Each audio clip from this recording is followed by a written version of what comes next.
എല്ലാവർക്കും നമസ്കാരം. സാരി റൈസ് പ്ലസിൻ്റെ മറ്റൊരു ഇക്കണോമിക്സ് ക്ലാസ്സിലേക്ക് സ്വാഗതം.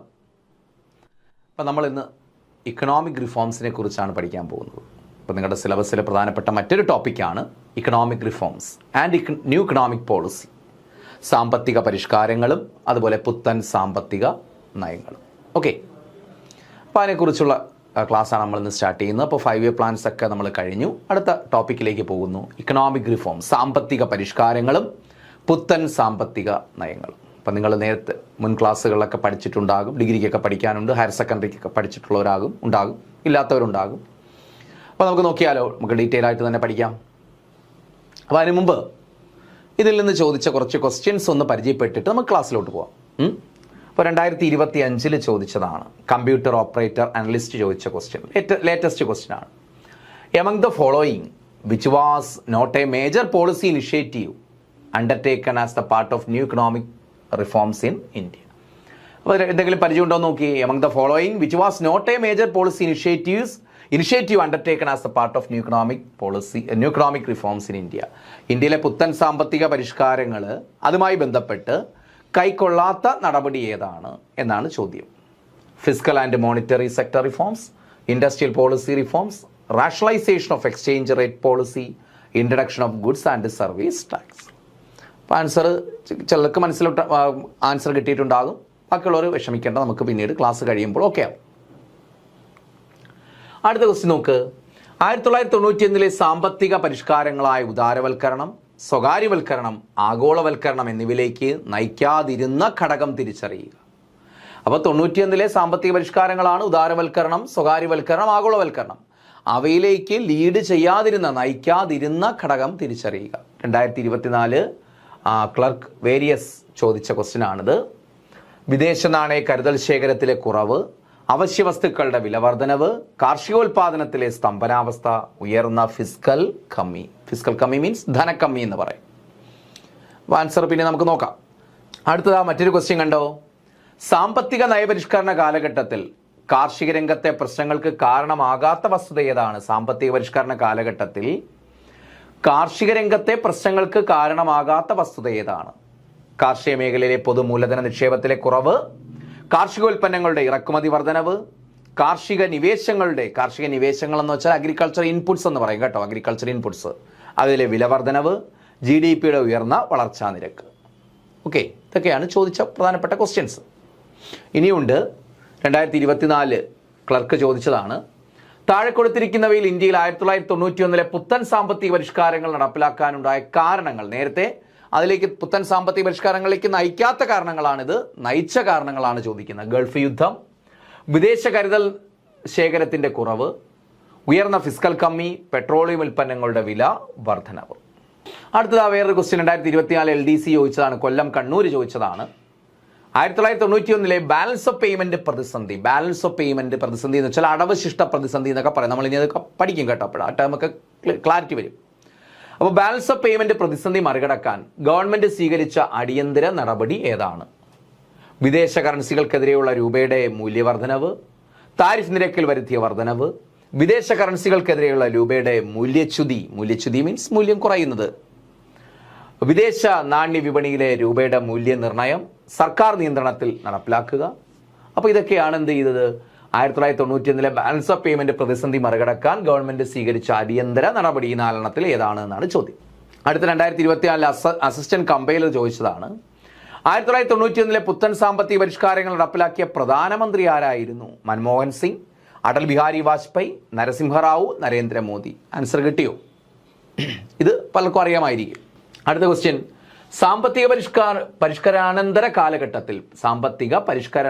കാലഘട്ടത്തിൽ പുറം കരാർ നൽകൽ, ദാറ്റ് മീൻസ് ഔട്ട്സോഴ്സിംഗ് രംഗത്ത് ഇന്ത്യ മുൻപന്തിയിലെത്താൻ സഹായിച്ച വസ്തുതകൾ ഏതെല്ലാം? വൈദഗ്ധ്യമേറിയ മനുഷ്യവിഭവങ്ങൾ, കുറഞ്ഞ വേതന നിരക്ക്, ദാരിദ്ര്യം, തൊഴിലില്ലായ്മ. ഓക്കെ, അപ്പോൾ ഇതൊക്കെ പുത്തൻ സാമ്പത്തിക നയവുമായി ബന്ധപ്പെട്ട ക്വസ്റ്റ്യൻ ആണ്. അടുത്ത നോക്ക്. പുത്തൻ സാമ്പത്തിക പരിഷ്കാരങ്ങളുമായി യോജിക്കാത്ത പ്രസ്താവന ഏതാണ്? നോക്ക്, 4 സ്റ്റേറ്റ്മെന്റ് തന്നിട്ടുണ്ട്. ഇതിൽ നയങ്ങളെ 2 തിരിക്കുന്നു. സുസ്ഥിരമാക്കൽ നടപടികൾ, ഘടനാപരമായ പരിഷ്കാരങ്ങൾ. സുസ്ഥിരമാക്കൽ നടപടികൾ അടവശിഷ്ടത്തിലെ കമ്മി പരിഹരിക്കുന്നതിനും പണപ്പെരുപ്പം നിയന്ത്രിക്കുന്നതിനുള്ള നടപടികൾ ആണ് ലക്ഷ്യം വയ്ക്കുന്നത്. ഘടനാപരമായ പരിഷ്കാരങ്ങൾ എന്നാൽ ഹ്രസ്വകാല നടപടികളാണ്. ഘടനാപരമായ പരിഷ്കാരങ്ങളിൽ സമ്പദ് വ്യവസ്ഥയുടെ കാര്യക്ഷമത മെച്ചപ്പെടുത്തുക, അന്താരാഷ്ട്ര മത്സരക്ഷമത വർദ്ധിപ്പിക്കുക എന്നിവയാണ് പ്രധാന ലക്ഷ്യം. 2024 ബീറ്റ് ഫോറസ്റ്റ് ഓഫീസർ ചോദിച്ചതാണ്. താഴെ കൊടുത്തിരിക്കുന്നതിൽ ഇന്ത്യയിൽ പുത്തൻ സാമ്പത്തിക നയങ്ങൾ ഉടലെടുക്കുന്നതിന് കാരണമല്ലാത്തതേത്? താഴെ കൊടുത്തിരിക്കുന്ന ഇന്ത്യയിൽ പുത്തൻ സാമ്പത്തിക നയങ്ങൾ ഉടലെടുക്കുന്നതിന് കാരണമല്ലാത്തതേത്? 2022 ബീറ്റ് ഫോറസ്റ്റ് ഓഫീസർ ക്വസ്റ്റ്യൻ. വിദേശ നാണയ കരുതൽ ശേഖരത്തിലുള്ള ഇടിവ്, ഉയർന്ന ഫിസ്ക്കൽ കമ്മി അല്ലെങ്കിൽ ധനക്കമ്മി, ഉയർന്ന ജനസംഖ്യാ നിരക്ക്, ഗൾഫ് പ്രതിസന്ധി. നേരത്തെയും ചോദിച്ചല്ലേ. ഇന്ത്യൻ പുത്തൻ സാമ്പത്തിക നയം സ്വീകരിച്ചത് ഏത് ഗവൺമെന്റിന്റെ കാലഘട്ടത്തിലാണ്? Narasimha Rao government, Rajiv Gandhi government, Lalu Prasad Yadav, Vajpayee. 2021 ICDS supervisor ചോദിച്ച ക്വസ്റ്റ്യനാണ്. അപ്പോൾ ഇതെല്ലാം ഒരുപാട് ക്വസ്റ്റ്യൻസ് ഉണ്ട്. നമുക്ക് നേരത്തെ 5 ഇയർ പ്ലാൻസിന്റെ ക്വസ്റ്റ്യൻസ് ഡിസ്കസ് ചെയ്തില്ലേ, അതുപോലെ നമുക്ക് എന്ത് ചെയ്യാം, ആ ക്വസ്റ്റ്യൻ ഡിസ്കഷൻ സമയത്ത് ബാക്കിയുള്ള ക്വസ്റ്റ്യൻസ് കൂടി ഉൾപ്പെടുത്താം. ഓക്കെ, അപ്പോൾ ഇത് ചിലക്കെങ്കിലും ഒരു വിഷമം തോന്നുന്ന കാര്യം, പലതും കേൾക്കാത്ത ടേംസുകളുണ്ട്. നമ്മൾ 5 ഇയർ പ്ലാൻസ് ഒക്കെ ആണെങ്കിൽ കുറച്ചുകൂടി സിംപ്ലിഫൈ ചെയ്ത ടേംസ് ആണ്, അല്ലെങ്കിൽ നമുക്ക് പെട്ടെന്ന് കേട്ടാൽ മനസ്സിലാകും, അല്ലെങ്കിൽ എവിടെയൊക്കെ കേട്ട ടേംസ് തന്നെയാണ്, അല്ലെങ്കിൽ പഠിക്കാൻ കുറച്ചുകൂടി എളുപ്പമാണ്. അപ്പോൾ ഇതിനകത്ത് കുറച്ച് ടെക്നിക്കൽ ടേംസ് ഉണ്ട്, ഇക്കണോമിക്സുമായി ബന്ധപ്പെട്ട് വരുന്ന, പിന്നെ ഇക്കണോമിക് സാമ്പത്തിക നയങ്ങളുമായി ബന്ധപ്പെട്ട ചില ടേംസുകളുണ്ട്. അപ്പോൾ അതൊക്കെ ആദ്യമേ നമുക്ക് പഠിച്ചാൽ മാത്രമേ ഇതിലോട്ട് നമുക്ക് എത്താൻ പറ്റൂ. അപ്പോൾ അതൊക്കെ നമുക്ക് എളുപ്പത്തിൽ മനസ്സിലാക്കാം. നമുക്ക് ഇത് ക്വസ്റ്റ്യൻ കണ്ട് അന്തം വിട്ടിരിക്കേണ്ട, നമുക്ക് സിമ്പിളായിട്ട് തന്നെ പഠിക്കാം. ഓക്കെ, അപ്പോൾ എന്താണ് economic reforms and new economic policy? ഇതാണ് നമ്മുടെ ടോപ്പിക്. അപ്പോൾ ആദ്യം നമുക്ക് നോക്കാം, വാട്ട് ഈസ് ഇക്കണോമിക് റിഫോംസ്? എന്താണ് സാമ്പത്തിക പരിഷ്കാരങ്ങൾ? എന്താണ് സാമ്പത്തിക പരിഷ്കാരങ്ങൾ എന്ന് പറഞ്ഞാൽ? സാമ്പത്തിക പരിഷ്കാരങ്ങൾ എന്ന് പറഞ്ഞാൽ എന്താണ്? What is economic reforms? സാമ്പത്തിക പരിഷ്കാരം എന്ന് നമ്മൾ എപ്പോഴും കേൾക്കുന്ന ഒരു വാക്ക്, സാമ്പത്തിക പരിഷ്കാരം എന്ന് പറഞ്ഞാൽ എന്താണ്ടേ നോക്കാം. Economic reform is an action under which A major shift takes place in the economic policies of A country. In other words, economic reforms are deliberate changes made by a government to its policies, regulations and institutions to improve the country's economic efficiency and growth. വല്ലതും മനസ്സിലായോ? നോക്കാം. Economic reform is an action. സാമ്പത്തിക പരിഷ്കാരം എന്ന് വെച്ചാൽ എന്താണ്? ഒരു ആക്ഷനാണ്, ഒരു പ്രവൃത്തിയാണ്. അണ്ടർ വിച്ച്, അതിൽ A major shift take place. അവിടെ എന്ത് നടക്കുന്നു? സാമ്പത്തിക പരിഷ്കാരം എന്ന് വെച്ചാൽ പ്രവൃത്തിയാണ്. ആ പ്രവൃത്തിയിലൂടെ എന്താണ്? A major shift takes place. വലിയൊരു ഷിഫ്റ്റ്, മാറ്റം നടക്കുന്നു. എവിടെയാണ്? In the economic policies of A country. ഒരു രാജ്യത്തിൻ്റെ സാമ്പത്തിക നയങ്ങളിൽ. അപ്പോൾ ഒരു രാജ്യത്തിൻ്റെ സാമ്പത്തിക നയങ്ങളിൽ വലിയ മാറ്റം കൊണ്ടുവരുന്ന ഒരു ആക്ഷന് പറയുന്ന പേരാണ് ഇക്കണോമിക് റിഫോം എന്ന് പറയും. മനസ്സിലായില്ലേ? അപ്പോൾ ഒരു രാജ്യത്തിൻ്റെ നിലവിലുള്ള സാമ്പത്തിക നയങ്ങളിൽ വലിയ മാറ്റം സൃഷ്ടിക്കുന്ന ഒരു ആക്ഷൻ, അതിനെ പറയുന്ന പേരാണ് ഇക്കണോമിക് റിഫോം. ഓക്കെ ആണല്ലോ? ഇൻ അതർ വേർഡ്സ്, മറ്റൊരു തരത്തിൽ പറഞ്ഞാൽ, ഇക്കണോമിക് റിഫോംസ് ആർ, കുറച്ചുകൂടി നമ്മൾ വിശദമായിട്ട് പഠിക്കുകയാണ്. Economic reforms are deliberate changes. Economic reforms എന്ന് വെച്ചാൽ എന്താണ്? ഡെലിബറേറ്റ് ചേഞ്ചസ് ആണ്, ബോധപൂർവമായ മാറ്റമാണ്. Made by a government. ആര് നടത്തുന്നു? ഒരു ഗവൺമെന്റ് നടത്തുന്നു. എന്തിലാണ്? എന്ത് കാര്യത്തിലാണ്? ടു ഇറ്റ്സ് പോളിസീസ്, അവരുടെ നയങ്ങളിൽ. കണ്ടോ, നയമാറ്റം എന്നല്ലേ നമ്മൾ നേരത്തെ പറഞ്ഞു, അവരുടെ നയങ്ങളിൽ. പിന്നെയോ റെഗുലേഷൻസ്, ആ ഗവൺമെന്റിന്റെ നിയന്ത്രണങ്ങളിൽ. ആൻഡ് ഇൻസ്റ്റിറ്റ്യൂഷൻസ്, അവിടുത്തെ വ്യവസ്ഥിതികളിൽ. എന്തിനു വേണ്ടിയാണ് ആ മാറ്റം വരുത്തുന്നത്? അപ്പോൾ ഡെലിബറേറ്റ് ചേഞ്ചസ്, ബോധപൂർവ്വം. അപ്പോൾ ഇക്കണോമിക് റിഫോംസ് എന്ന് വെച്ചാൽ എന്താണ്? Deliberate changes made by the government. Government കൊണ്ടുവരുന്ന ബോധപൂർവമായ മാറ്റമാണ്. എവിടെയൊക്കെ കൊണ്ടുവരുന്നു? പോളിസീസ്, നയങ്ങളിൽ. റെഗുലേഷൻസ്, നിയന്ത്രണങ്ങളിൽ. അതുപോലെ ഇൻസ്റ്റിറ്റ്യൂഷൻസ്, ആ രാജ്യത്തെ വ്യവസ്ഥിതികളിൽ ഒക്കെ എന്താണ് മാറ്റങ്ങൾ കൊണ്ടുവരുന്നത്? എന്തിനു വേണ്ടിയാണ് ഈ മാറ്റങ്ങൾ കൊണ്ടുവരുന്നത്? നല്ലതിനു വേണ്ടിയാണ്. എന്തിനു വേണ്ടിയാണ്? Improve the countries economic efficiency and growth. എന്തിനു വേണ്ടിയാണ്ട്? രാജ്യത്തിൻ്റെ സാമ്പത്തിക കാര്യക്ഷമതയും വളർച്ചയും, അല്ലെങ്കിൽ രാജ്യത്തിൻ്റെ ഇക്കണോമിക് എഫിഷ്യൻസിയും ഇക്കണോമിക് ഗ്രോത്തും ഇംപ്രൂവ് ചെയ്യാൻ, മെച്ചപ്പെടുത്താൻ വേണ്ടിയാണ്. അപ്പോൾ അങ്ങനെ കൊണ്ടുവരുന്ന ഡെലിബറേറ്റ് ആക്ഷനെ അല്ലെങ്കിൽ ഡെലിബറേറ്റ് ചേഞ്ചസിനെയാണ് നമ്മൾ എന്തെന്ന് പറയുന്നത്? ഇക്കണോമിക് റിഫോം, സാമ്പത്തിക പരിഷ്കാരങ്ങളെന്ന് പറയുന്നത്. അപ്പോൾ ഇന്ത്യയിൽ പ്രധാനമായിട്ടും സാമ്പത്തിക പരിഷ്കാരങ്ങൾ ഇൻട്രൊഡ്യൂസ് ചെയ്ത് തുടങ്ങിയത് 1991 മുതലാണ്. അപ്പോൾ 1991 മുതൽ ഇങ്ങോട്ട് ഈ ഒരു കാലഘട്ടത്തിലൊക്കെ എന്താണ്, നമ്മൾ ഇങ്ങനെ അടിക്കടി മാറ്റങ്ങൾ വരുത്തിക്കൊണ്ടിരിക്കുന്നു. കാരണം കാലാനുസൃതമായ മാറ്റങ്ങൾ വരുത്തിയേ പറ്റൂ. അതുകൊണ്ട് ഇക്കണോമിക് റിഫോം ഇൻ ഇന്ത്യ, ഇന്ത്യയിലെ സാമ്പത്തിക പരിഷ്കാരങ്ങൾ, ഇക്കണോമിക് റിഫോം. അപ്പോൾ ഇക്കണോമിക് റിഫോംസ് എന്താണെന്ന് പഠിച്ചു. ഇനി ഇന്ത്യയിൽ വരുത്തിയ സാമ്പത്തിക പരിഷ്കാരങ്ങളെ കുറിച്ച് പഠിക്കുകയാണ്. Economic reforms in India. നോക്കാം. On 23 July 1921. On 23 July 1921. അപ്പോൾ ഇതിനകത്ത് ഓർക്കേണ്ടത്, ചില ടെക്സ്റ്റിൽ 24 എന്നും പറയുന്നു, 23 24 പറയുന്നുണ്ട്. അപ്പോൾ അതുകൂടെ ഒന്ന് ഓർത്തിരിക്കണം. 24 കൂടി ഒന്ന് ഓർത്തിരിക്കുക കേട്ടോ. 23rd or 24. അപ്പോൾ ഞാൻ കുറേ ടെക്സ്റ്റുകളിൽ 24 കൊടുത്തിരിക്കുന്ന കണ്ടു. അപ്പോൾ അതുകൂടി ഒന്ന് ഓർത്തിരിക്കണം. 23rd. അപ്പോൾ ചില ആധികാരികമായ ടെക്സ്റ്റുകൾ 23rd കൊടുത്തിട്ടുണ്ട്, അതുപോലെ 24 കൊടുത്തിട്ടുണ്ട്. അപ്പോൾ നമുക്ക് ആ ഒരു വ്യത്യാസം ഓപ്ഷനിൽ ഏതാണോ വരുന്നത് അത് എഴുതാൻ പറ്റണം. അപ്പോൾ ഓൺ ജൂലൈ 23rd 1991, 1991 ജൂലൈ 23-ന് India launched a process of economic reforms. India എന്ത് ആരംഭിച്ചു? പ്രോസസ് ഓഫ് ഇക്കണോമിക് റിഫോം, സാമ്പത്തിക പരിഷ്കാരങ്ങൾ ആരംഭിച്ചു. എന്താണ്? In response to a fiscal and balance of payment crisis. ഓർക്കുക, നമ്മുടെ ഓപ്ഷനിൽ നേരത്തെ പറഞ്ഞ ക്വസ്റ്റ്യൻസിലൊക്കെ ഇത് വന്നിട്ടുണ്ട്. ഇൻ റെസ്പോൺസ്, പ്രതികരണമായി. ഏതിനോട് പ്രതികരിച്ചുകൊണ്ട്? To a fiscal and balance of payment crisis. നമ്മുടെ രാജ്യത്ത് ആ സമയത്ത് ചിലൊരു പ്രതിസന്ധി ഉണ്ടായി. എന്ത് പ്രതിസന്ധിയാണ്? Fiscal and balance of payment crisis എന്ന് വെച്ചാൽ ഫിസ്ക്കൽ, ധനസംബന്ധമായ, രാജ്യത്തിന്റെ ചിലവ് കൂടി. ഫിസ്ക്കൽ മീൻസ് വരവിനേക്കാൾ എന്ത് കൂടി? ചിലവ് കൂടി. അതാണ് ഫിസ്ക്കൽ ക്രൈസിസ് എന്ന് പറയുന്നത്. ഫിസ്ക്കൽ ഡെഫിസിറ്റ് എന്നൊക്കെ പറയും, ധനക്കമ്മി എന്ന് പറയും. അതായത് വരവിനേക്കാൾ നമ്മുടെ ഗവൺമെന്റ് ചിലവ്, public expenditure exceeds public revenue എന്നാണ് പറയുന്നത്. ഗവൺമെന്റ് പൊതുചിലവ് പൊതുവരുമാനത്തേക്കാൾ കൂടി. അതിനെയാണ് ഫിസ്ക്കൽ ക്രൈസിസ് അല്ലെങ്കിൽ ഫിസ്ക്കൽ ഡെഫിസിറ്റ്, ധനക്കമ്മി എന്ന് പറയും. അപ്പോൾ രാജ്യത്ത് ധനക്കമ്മി ഉണ്ടായി 1980-കളുടെ അവസാനത്തിൽ, അതുപോലെ അല്ലെങ്കിൽ 90-കളുടെ തുടക്കത്തിൽ. അതുപോലെ balance of payment crisis, balance of payment BOP എന്ന് പറയും. ബാലൻസ് ഓഫ് പേയ്മെന്റ് നമ്മൾ എഴുതുന്ന BOP, balance of payment crisis എന്ന് വെച്ചാൽ ആ ഇറക്കുമതി ചിലവ് എന്ത് ചെയ്തു? കയറ്റുമതി വരുമാനത്തേക്കാൾ കൂടി. എന്ന് വെച്ചാൽ രാജ്യത്ത് നിന്ന് ഫോറിൻ എക്സ്ചേഞ്ചിന്റെ ഔട്ട്ഫ്ലോ ഇൻഫ്ലോയേക്കാൾ കൂടി. എന്ന് വെച്ചാൽ രാജ്യത്ത് നിന്ന് വിദേശ നാണ്യം എങ്ങോട്ട് പോകുന്നത്? വിദേശത്തേക്ക് പോകുന്ന അളവ് കൂടുകയും വിദേശത്ത് നിന്ന് രാജ്യത്തേക്ക് വരുന്ന, നമ്മുടെ രാജ്യത്തേക്ക് വരുന്ന വിദേശ നാണ്യത്തിന്റെ അളവ്, ഫോറിൻ എക്സ്ചേഞ്ചിന്റെ ഇൻഫ്ലോ കുറയുകയും ചെയ്തു. അതായത് ഫോറിൻ എക്സ്ചേഞ്ചിന്റെ ഔട്ട്ഫ്ലോ ഇൻഫ്ലോയേക്കാൾ കൂടുന്നു. അതായത് സിമ്പിളായി പറഞ്ഞാൽ ഇറക്കുമതി ചിലവ് കയറ്റുമതി വരുമാനത്തേക്കാൾ കൂടി. ഇറക്കുമതി ചെയ്യുമ്പോഴല്ലേ മറ്റു രാജ്യത്തേക്ക് നമ്മുടെ ഫോറിൻ എക്സ്ചേഞ്ച് ഔട്ട്ഫ്ലോ ഉണ്ടാകുന്നത്. ആ ഇറക്കുമതി ചിലവ് കയറ്റുമതി വരുമാനത്തേക്കാൾ കൂടുന്ന അവസ്ഥയ്ക്കാണ് ബാലൻസ് ഓഫ് പേയ്മെന്റ് ക്രൈസിസ് എന്ന് പറയും.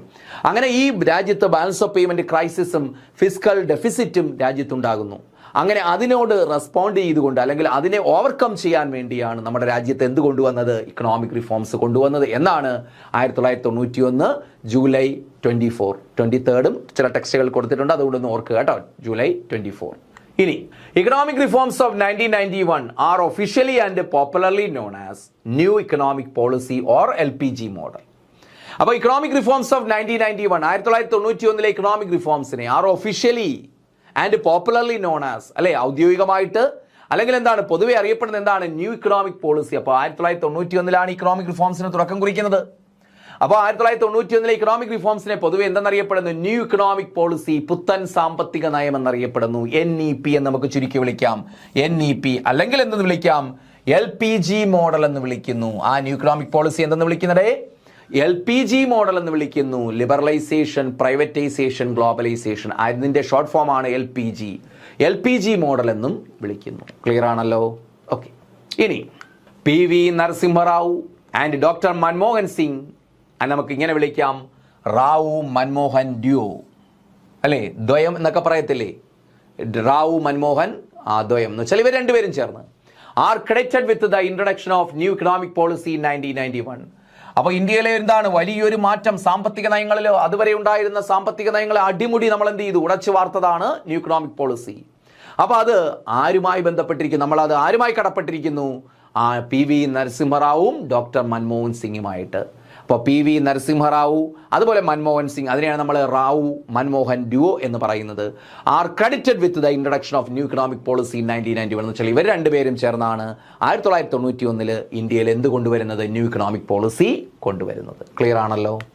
ഇനി PV Narasimha Rao then prime minister. അപ്പോൾ നരസിംഹറാവു ആരായിരുന്നു? ആ സമയത്തെ പ്രൈം മിനിസ്റ്റർ ആയിരുന്നു. Is considered as the father of economic reforms in India. അപ്പോൾ ആ കാലഘട്ടത്തിലെ prime minister new economic policy introduce ചെയ്യുന്ന സമയത്ത് പ്രൈം മിനിസ്റ്റർ ആരായിരുന്നു? PV നരസിംഹറാവു. അതുകൊണ്ട് അദ്ദേഹത്തെ എന്തെന്ന് വിളിക്കുന്നു? Father of economic reforms in India. ഇന്ത്യയിലെ സാമ്പത്തിക പരിഷ്കാരങ്ങളുടെ പിതാവ് എന്നറിയപ്പെടുന്നു. ഇന്ത്യയിലെ സാമ്പത്തിക പരിഷ്കാരങ്ങളുടെ പിതാവ് എന്ന് ആരറിയപ്പെടുന്നു? PV നരസിംഹറാവുവിനെ അറിയപ്പെടുന്നു. അതുപോലെ doctor Manmohan Singh then finance minister, ഈ 91 ന്യൂ ഇക്കണോമിക് പോളിസി കൊണ്ടുവരുന്ന സമയത്ത് ഇന്ത്യയുടെ ഫിനാൻസ് മിനിസ്റ്റർ ആരായിരുന്നു? ഡോക്ടർ മൻമോഹൻ സിംഗ് ആയിരുന്നു. നമ്മളെ പ്ലാനിങ്ങിലൊക്കെ പഠിച്ചിട്ടുണ്ട്. അദ്ദേഹം പിന്നീട് ഇന്ത്യയുടെ പ്രൈം മിനിസ്റ്ററായി മാറി 2004 മുതൽ 2014 വരെ 10 വർഷക്കാലം ഇന്ത്യയുടെ പ്രൈം മിനിസ്റ്റർ ആയിരുന്നു. അപ്പോൾ അതിന് മുമ്പൊക്കെ RBI ഗവർണർ ആയിരുന്നിട്ടുണ്ട്. അതുപോലെ ഇന്ത്യയുടെ ഫിനാൻസ് മിനിസ്റ്റർ ഒക്കെ ആയിരുന്നിട്ടുണ്ട്. ഈ 91 സമയത്ത് ഇന്ത്യയുടെ ഫിനാൻസ് മിനിസ്റ്റർ ആയിരുന്നു. അപ്പോൾ then finance minister is considered as the father and chief architect of the new economic policy introduced in 1991. 1991 introduce ചെയ്ത പുത്തൻ സാമ്പത്തിക നയത്തിന്റെ പിതാവ്, അതുപോലെ ആർക്കിടെക്ട്, ചീഫ് ആർക്കിടെക്ട്, മുഖ്യ ശില്പി എന്ന് വിളിക്കുന്നത് ആരാണ്? മൻമോഹൻ സിംഗ്. അപ്പോൾ പലർക്കും ഒരു കൺഫ്യൂഷൻ വരും. അപ്പോൾ ആദ്യം നമ്മൾ പറഞ്ഞ ഇന്ത്യയിലെ സാമ്പത്തിക പരിഷ്കാരങ്ങളുടെ പിതാവ് എന്നറിയപ്പെടുന്ന ആരാണ്? PV നരസിംഹറാവു. എന്നാൽ ഈ സാമ്പത്തിക പരിഷ്കാരങ്ങൾ തുടക്കം കുറിക്കുന്ന എന്തിലൂടെയാണ്? ന്യൂ ഇക്കണോമിക് പോളിസിയിലൂടെയാണ്, അല്ലേ? 91 ആ ന്യൂ ഇക്കണോമിക് പോളിസിയുടെ പിതാവ്, അപ്പോൾ പുത്തൻ സാമ്പത്തിക നയത്തിന്റെ പിതാവ് ആരെന്ന് ചോദിച്ചാൽ അത് PV നരസിംഹറാവു അല്ല. അതാരാണ്? മൻമോഹൻ സിംഗ്. അല്ലെങ്കിൽ പുത്തൻ സാമ്പത്തിക നയത്തിന്റെ മുഖ്യ ശില്പി എന്ന് ചോദിച്ചാലും ആരാണത്? Manmohan Singh and not PV Narasimha Rao. എന്നാൽ ഇന്ത്യയിലെ സാമ്പത്തിക പരിഷ്കാരങ്ങളുടെ പിതാവ് എന്ന് ആരെന്ന് ചോദിച്ചാൽ ആരാണ്? PV നരസിംഹറാവു. ആ വ്യത്യാസം മനസ്സിലാക്കണം. കാരണം ഈ സാമ്പത്തിക പരിഷ്കാരങ്ങളിൽ ഏറ്റവും പ്രധാനപ്പെട്ടതാണ് ന്യൂ ഇക്കണോമിക് പോളിസി. എന്ന് വെച്ചാൽ സാമ്പത്തിക പരിഷ്കാരങ്ങൾ ഇന്ത്യയിൽ വരുന്നത് ന്യൂ ഇക്കണോമിക് പോളിസിയിലൂടെയാണ്. അപ്പോൾ ആ ന്യൂ ഇക്കണോമിക് പോളിസിക്ക് അതിൻ്റെ ഡ്രാഫ്റ്റ് ഒക്കെ തയ്യാറാക്കി ഈ വിധത്തിൽ നമ്മൾ ഇന്ന് കാണുന്ന ന്യൂ ഇക്കണോമിക് പോളിസി നടപ്പിലാക്കി അതിൻ്റെ ഫലം നമ്മൾ അനുഭവിച്ചുകൊണ്ടിരിക്കുകയാണ്, പോസിറ്റീവായിട്ടും നെഗറ്റീവായിട്ടും. അപ്പോൾ കൂടുതലും എന്താണ്? പോസിറ്റീവായിട്ടുള്ള ഇഫക്റ്റാണ് ഇന്ത്യയിൽ ഉണ്ടായത്. അപ്പോൾ അത് കാരണക്കാരൻ എന്ന് പറയുന്നത്, അല്ലെങ്കിൽ അതിൻ്റെ ടെക്നിക്കൽ അഡ്വൈസർ, അല്ലെങ്കിൽ അതിൻ്റെ എല്ലാവിധത്തിലുള്ള ഡ്രാഫ്റ്റും തയ്യാറാക്കിയത് ആരാണ്? നമ്മുടെ അന്നത്തെ ഫിനാൻസ് മിനിസ്റ്റർ ആയിട്ടുള്ള ഡോക്ടർ മൻമോഹൻ സിംഗ് ആണ്. അതുകൊണ്ടാണ് ന്യൂ ഇക്കണോമിക് പോളിസിയുടെ പിതാവ്, അല്ലെങ്കിൽ ചീഫ് ആർക്കിടെക്ട്, മുഖ്യ ശില്പി എന്ന് അദ്ദേഹത്തെ വിളിക്കുന്നത്. ആ വ്യത്യാസം മനസ്സിലായി കാണുമെന്ന് കരുതുന്നു. Background of the new economic policy. അപ്പോൾ ഇനി നമ്മൾ പോകുന്നത് ഈ പുത്തൻ സാമ്പത്തിക നയത്തിന്റെ പശ്ചാത്തലം. അപ്പോൾ നമ്മൾ വിചാരിക്കും 91 ഒരു സുപ്രഭാതത്തിൽ ഇന്ത്യ ഗവൺമെന്റ് തീരുമാനിക്കുന്നു എന്ത്? പുത്തൻ സാമ്പത്തിക നയം നടപ്പിലാക്കാം, അല്ലെങ്കിൽ ഇക്കണോമിക് റിഫോംസ് നടപ്പിലാക്കാമെന്ന് തീരുമാനിക്കുന്നു വിചാരിക്കും. അല്ല, മറ്റുള്ള നയങ്ങളൊക്കെ അങ്ങനെയാണ്. പാർലമെന്റിൽ നിയമത്തിലൂടെയൊക്കെ പാസ്സാക്കുന്നു, ഗവൺമെന്റ് തീരുമാനമെടുക്കുന്നു, അല്ലെ, പ്രമേയം പാസ്സാക്കുന്നു, അങ്ങനെ കൊണ്ടുവരുന്നു. പക്ഷേ ഇതങ്ങനെയല്ല. യഥാർത്ഥത്തിൽ ഇന്ത്യ ഗവൺമെന്റ് കൊണ്ടുവന്ന നയങ്ങൾ തന്നെയാണ്. പക്ഷേ ഇന്ത്യക്ക് ആ ഒരു സമയത്ത് ഈ നയം നടപ്പിലാക്കണമെന്നൊരു ഉദ്ദേശം ആ സമയത്തുണ്ടായിരുന്നില്ല. ചിലപ്പോൾ അതിനുശേഷം പിന്നീട് നടപ്പിലാക്കുമായിരിക്കും.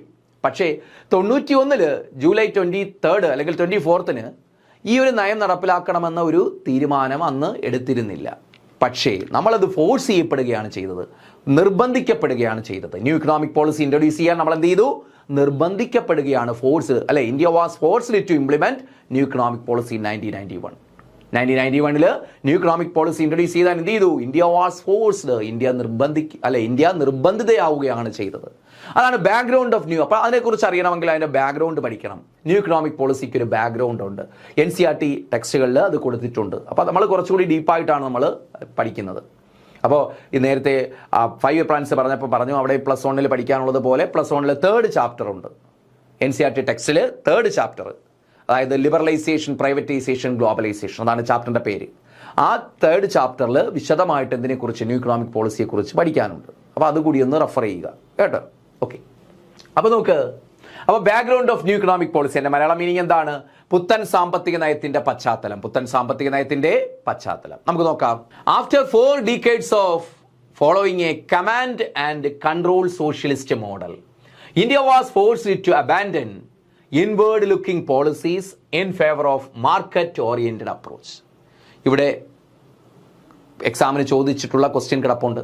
നോക്ക്. After the 4 decades of following a command and control socialist model, അതായത് 4 ദശാബ്ദങ്ങൾ. എന്തിന്റെ 4 ദശാബ്ദങ്ങളാണ്? ഫോളോയിങ്, പിന്തുടർന്നതിന്റെ. എന്ത് പിന്തുടർന്നതിന്റെ? Command and control socialist model. നമുക്കറിയാം ഇന്ത്യ ഒരു സോഷ്യലിസ്റ്റ് കൺട്രിയാണ്, അല്ലെ? സ്വാതന്ത്ര്യം കിട്ടിയെന്ന് മുതൽ, അല്ലെങ്കിൽ നമ്മുടെ കോൺസ്റ്റിറ്റ്യൂഷൻ ഫോം ചെയ്ത അന്ന് മുതലേ നമ്മളൊരു സോഷ്യലിസ്റ്റ് കൺട്രി എന്ന് പ്രഖ്യാപിച്ച രാജ്യമാണ് ഇന്ത്യ എന്ന് പറയുന്നത്. അപ്പോൾ ഇത് എങ്ങനെയുള്ള സോഷ്യലിസ്റ്റ് കൺട്രി ആയിരുന്നു? എങ്ങനെയുള്ള സോഷ്യലിസമാണ് ഫോളോ ചെയ്തത്? Command and control socialist model. Command, എന്ത്? കമാൻഡ് കൊടുക്കുക എന്ന് വെച്ചാൽ എന്താണ്? അടിച്ചേൽപ്പിക്കുന്ന എന്ന് വെച്ചാൽ മേധാവിത്വം പുലർത്തുന്ന. ആൻഡ് കൺട്രോൾ, നിയന്ത്രണത്തിലാക്കുന്ന ഒരു സോഷ്യലിസ്റ്റ് മോഡലാണ് ഇന്ത്യ ഫോളോ ചെയ്തത്. എന്ന് പറഞ്ഞാൽ വേറൊന്നും ആരുമല്ല, നമ്മൾ മിക്സഡ് ഇക്കോണമിയാണ് നമ്മൾ ഫോളോ ചെയ്തത് അന്നും ഇന്നും. എന്നാൽ ഈ മിക്സഡ് ഇക്കോണമിയിൽ നമുക്കറിയാം പബ്ലിക് സെക്ടറും ഉണ്ട്, പ്രൈവറ്റ് സെക്ടറും ഉണ്ട്. പക്ഷേ അവിടെ പബ്ലിക് സെക്ടറും പ്രൈവറ്റ് സെക്ടറും ഉണ്ടെങ്കിലും ആർക്കാണ് കൂടുതൽ ഇമ്പോർട്ടൻസ്? പബ്ലിക് സെക്ടറിനാണ്. പ്രൈവറ്റ് സെക്ടറിനല്ല കൂടുതൽ ഇമ്പോർട്ടൻസ്. കാരണം പ്രൈവറ്റ് സെക്ടറിന് മേലൊരു കമാൻഡിങ് പവർ, അല്ലെങ്കിൽ രാജ്യത്തെ വ്യാവസായിക രംഗങ്ങളിൽ ഒരു കമാൻഡിങ് പവർ ആർക്കുണ്ട്? പബ്ലിക് സെക്ടർ അല്ലെങ്കിൽ ഗവൺമെന്റ് സെക്ടറിനുണ്ട്. രണ്ടുപേർക്കും ഈക്വൽ ഇമ്പോർട്ടൻസ് വേണ്ടതാണ്. പക്ഷേ നമ്മുടെ രാജ്യത്ത് എന്താണ് കമാൻഡിങ് പവർ, അല്ലെങ്കിൽ കമാൻഡിങ് ഹെയ്റ്റ്സ്, അതിനെ കമാൻഡിങ് ഹെയ്റ്റ്സ് പ്രിൻസിപ്പിൾ എന്നൊക്കെ പറയും, ഉന്നത മേധാവിത്വ തത്വം എന്നൊക്കെ പറയും. അപ്പോൾ ഈ ഒരു കമാൻഡിങ് പവർ ആർക്കുണ്ട്? പബ്ലിക് സെക്ടറിനുണ്ട്. അതുപോലെ പബ്ലിക് സെക്ടർ മറ്റ് സെക്ടേഴ്സിനെ, പ്രൈവറ്റ് സെക്ടറിനെയൊക്കെ കൺട്രോൾ ചെയ്യാനും പറ്റും. അപ്പോൾ അങ്ങനെ ഒരു സോഷ്യലിസ്റ്റ് മോഡലാണ് നമ്മൾ എന്ത് ചെയ്തത്? ഈ 4 ദശാബ്ദക്കാലം അല്ലേ, 4 ദശകങ്ങൾ നമ്മൾ ഫോളോ ചെയ്തത്. മനസ്സിലായില്ലേ? അപ്പോൾ ഈ 40 വർഷം സ്വാതന്ത്ര്യം കിട്ടി, 40 വർഷം അല്ലെങ്കിൽ 5 പ്ലാൻസ് ഒക്കെ ആരംഭിച്ച് 40 വർഷം, 50 തൊട്ട് കൂട്ടിയാൽ 90 ആകുമ്പോൾ 40 വർഷം ആവൂലേ? അപ്പോൾ ആ 40 വർഷം, അതാണ് 4 ഡീക്കേഡ്സ് എന്ന് പറഞ്ഞിരിക്കുന്നത്. അങ്ങനെ ആ 4 ദശകങ്ങളിൽ നമ്മൾ എന്ത് പോളിസിയാണ് ഫോളോ ചെയ്തത്? Command and control socialist model. നല്ലൊരു പോയിന്റാണ്. Command and socialist control model. ആരുടെ കമാൻഡ്? പബ്ലിക് സെക്ടറിന്റെ. ആരുടെ കൺട്രോൾ? പബ്ലിക് സെക്ടറിന്റെ. അങ്ങനെ പബ്ലിക് സെക്ടർ മറ്റു സെക്ടേഴ്സിനെ കൺട്രോൾ ചെയ്യുന്ന ഒരു സോഷ്യലിസ്റ്റ് മോഡൽ. കാരണം ജനങ്ങൾക്ക് കൂടുതൽ കാര്യം, ആ സമയത്ത് നമുക്ക് പോവർട്ടി, അൺഎംപ്ലോയ്മെന്റ് എല്ലാം ഉള്ള സമയമാണ്. അതുപോലെ അൺഈക്വൽ ഡിസ്ട്രിബ്യൂഷൻ ഓഫ് ഇൻകം ഒക്കെ വലിയ തോതിലുണ്ട്. വരുമാന വിതരണത്തിൽ അസമത്വം ഒക്കെ വലിയ തോതിലുണ്ട്. അതൊക്കെ ഓവർകം ചെയ്യണമെങ്കിൽ പബ്ലിക് സെക്ടറിന് കൂടുതൽ ഇമ്പോർട്ടൻസ് വേണമെന്ന ഉദ്ദേശത്തിൽ ഒരു കമാൻഡ് ആൻഡ് സോഷ്യലിസ്റ്റ് അല്ലെ കൺട്രോൾ സോഷ്യലിസ്റ്റ് മോഡലാണ് നമ്മൾ എന്ത് ചെയ്തത്? 50 മുതൽ 90 വരെ ഫോളോ ചെയ്തത്. എന്ത് ചെയ്തു? അതിൽ നിന്ന് എന്ത് ചെയ്തു? India was forced. അങ്ങനെ ഫോളോ ചെയ്ത ഇന്ത്യ വാസ് ഫോഴ്സ്ഡ്, പ്രേരിതയായി അല്ലെ, നിർബന്ധിക്കപ്പെട്ടു. എന്തിനാണ്?